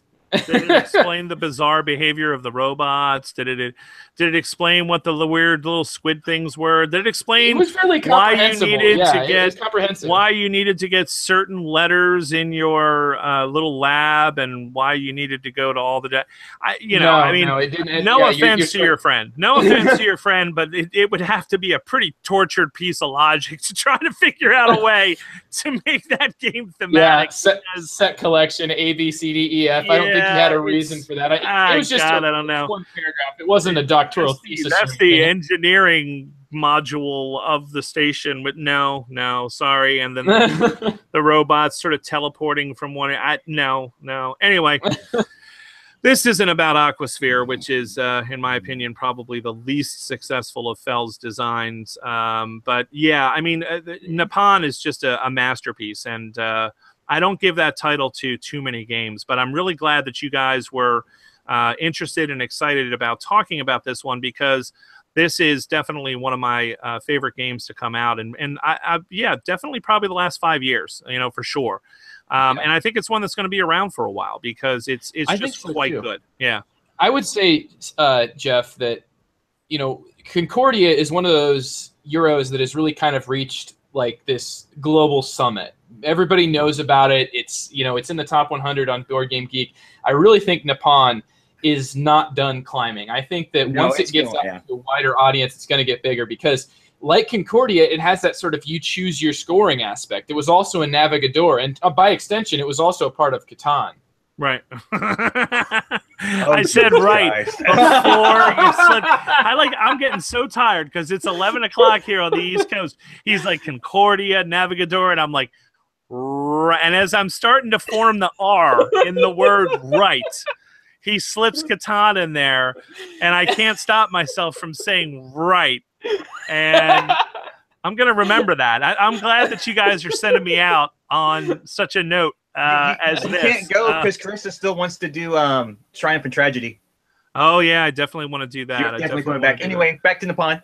back to Nippon. Back to Nippon. Well, guys, thanks a lot for agreeing to talk about the game tonight. And let's, try to schedule some time together in the future. I'm going to take a little bit of a break and hiatus, knowing that the Longview is going to be in good shape with you guys and in great hands. And I appreciate the time that you took in the beginning of the show here to talk about the transition, and would encourage people to continue to support TC and Joe moving forward. And I also want to take the opportunity to thank everybody out there who's been along for the ride with me for the past 5 years, and express my gratitude and appreciation for all the people who've listened and supported me, supported the show, supported the idea of the show, and all the different sort of things that have happened. And it's been quite a trip, quite a journey, and it's one that I will definitely remember fondly looking back on it. And I've been just really gratified to hear all of the nice comments and feedback that people have given about the show, and the maybe the effect or that it's had on them, or the way in which they've used the show. A couple people wrote in that really connected with me on a personal level, talking about how they'd listen to the show while they're trying to get their kid to fall asleep, and I think back to the days when my kids were real little, and yeah, I've been there, done that. I used to pop the headphones on and listen to certain Dave Matthews songs. I can still, when I listen to the song, I'm still thinking about, trying to walk my kid to sleep. And so comments like that really kind of connected with me, and I'm glad if the show was useful to anybody on their commute or during their workout, or trying to get their little one to sleep. Those are nice memories that I have, and I really appreciate the comments that people have shared. And it's not a goodbye; it's just a see you later. And I'm happy to turn over the reins to Joe and TC. So for myself, this is going to be a little bit of a break and a hiatus, and I look forward to subscribing to the Longview myself and not having to hear myself. That'll be awesome. I get to hear other people. So Joe, TC, thanks a lot to both of you guys. Not a problem. We'll keep it going for you, Jeff. Yeah, you're absolutely welcome, Jeff. And really, I mean, I'm one of the lives that you touched through this, so I just a huge thank you on behalf of everybody who's ever like, I don't know. I feel like you've been fighting the good fight from the very beginning. You've been fighting the good fight, which is really giving these games that deserve the extra time, the extra in-depth analysis, and that's something that I think is specific and unique. Something that you started, something that is very, like I said, it's a noble battle. It's one that deserves to be fought, and I just hope that together with TC we'll be able to fill the void. And I kind of think of it like a little bit of a stoplight fire drill. Like you were driving for this long, we're at a stoplight, we're all running around, getting in and to our different spots. But Jeff, you're still in the back seat. We're not going to leave you at that stoplight. We're not leaving. You're not leaving me for dead by the side of the road, is what you're telling me. No, you're still with us, man. Maybe we've got an Airstream trailer to jump in behind us, but you're still there. You'll still get shaken every now and then and say, hey, do you mind coming up? So you're still very much a part of it, and I'm really excited for that. And yeah, TC, this is it, man. This is we're gonna be a fun run. We're gonna have a ball with this thing. It's your right, baby yeah. now. So that anybody who's listening, first of all, Joe, I appreciate that, and TC, I appreciate that as well. I'm glad that you guys are going to be continuing. There's one more episode that I have, which is by a wonderful gentleman who came to my house, brought the game Endeavor. Chris Whitpan, I believe it is, and brought Endeavor, which is a game I used to have in my collection, and we played the game again to refresh my memory. He loves the game. We recorded a whole episode. I had done it on another computer. I was having a problem with my newer computer, completely forgot about it, thought that I had posted it, never did. So that's actually going to be coming up in the queue after this one. And there's going to be a few more quick looks episodes as I kind of wrap up some of the review work that I've been doing that'll come out from me. But from here on out, other than that one episode about Endeavor, I believe, ladies and gentlemen, you're going to be hearing Joe and TC, who are going to be continuing on the Longview's work. So for Joe and TC and myself, I want to say thanks to everybody for listening and for continuing to listen, and have a wonderful night. All right, guys, I'm going to hit stop broadcast in just a minute here, but I don't know if that cuts us out. So if it cuts us out, I don't want to, No, it doesn't cut us out. If you just hit stop broadcast, okay.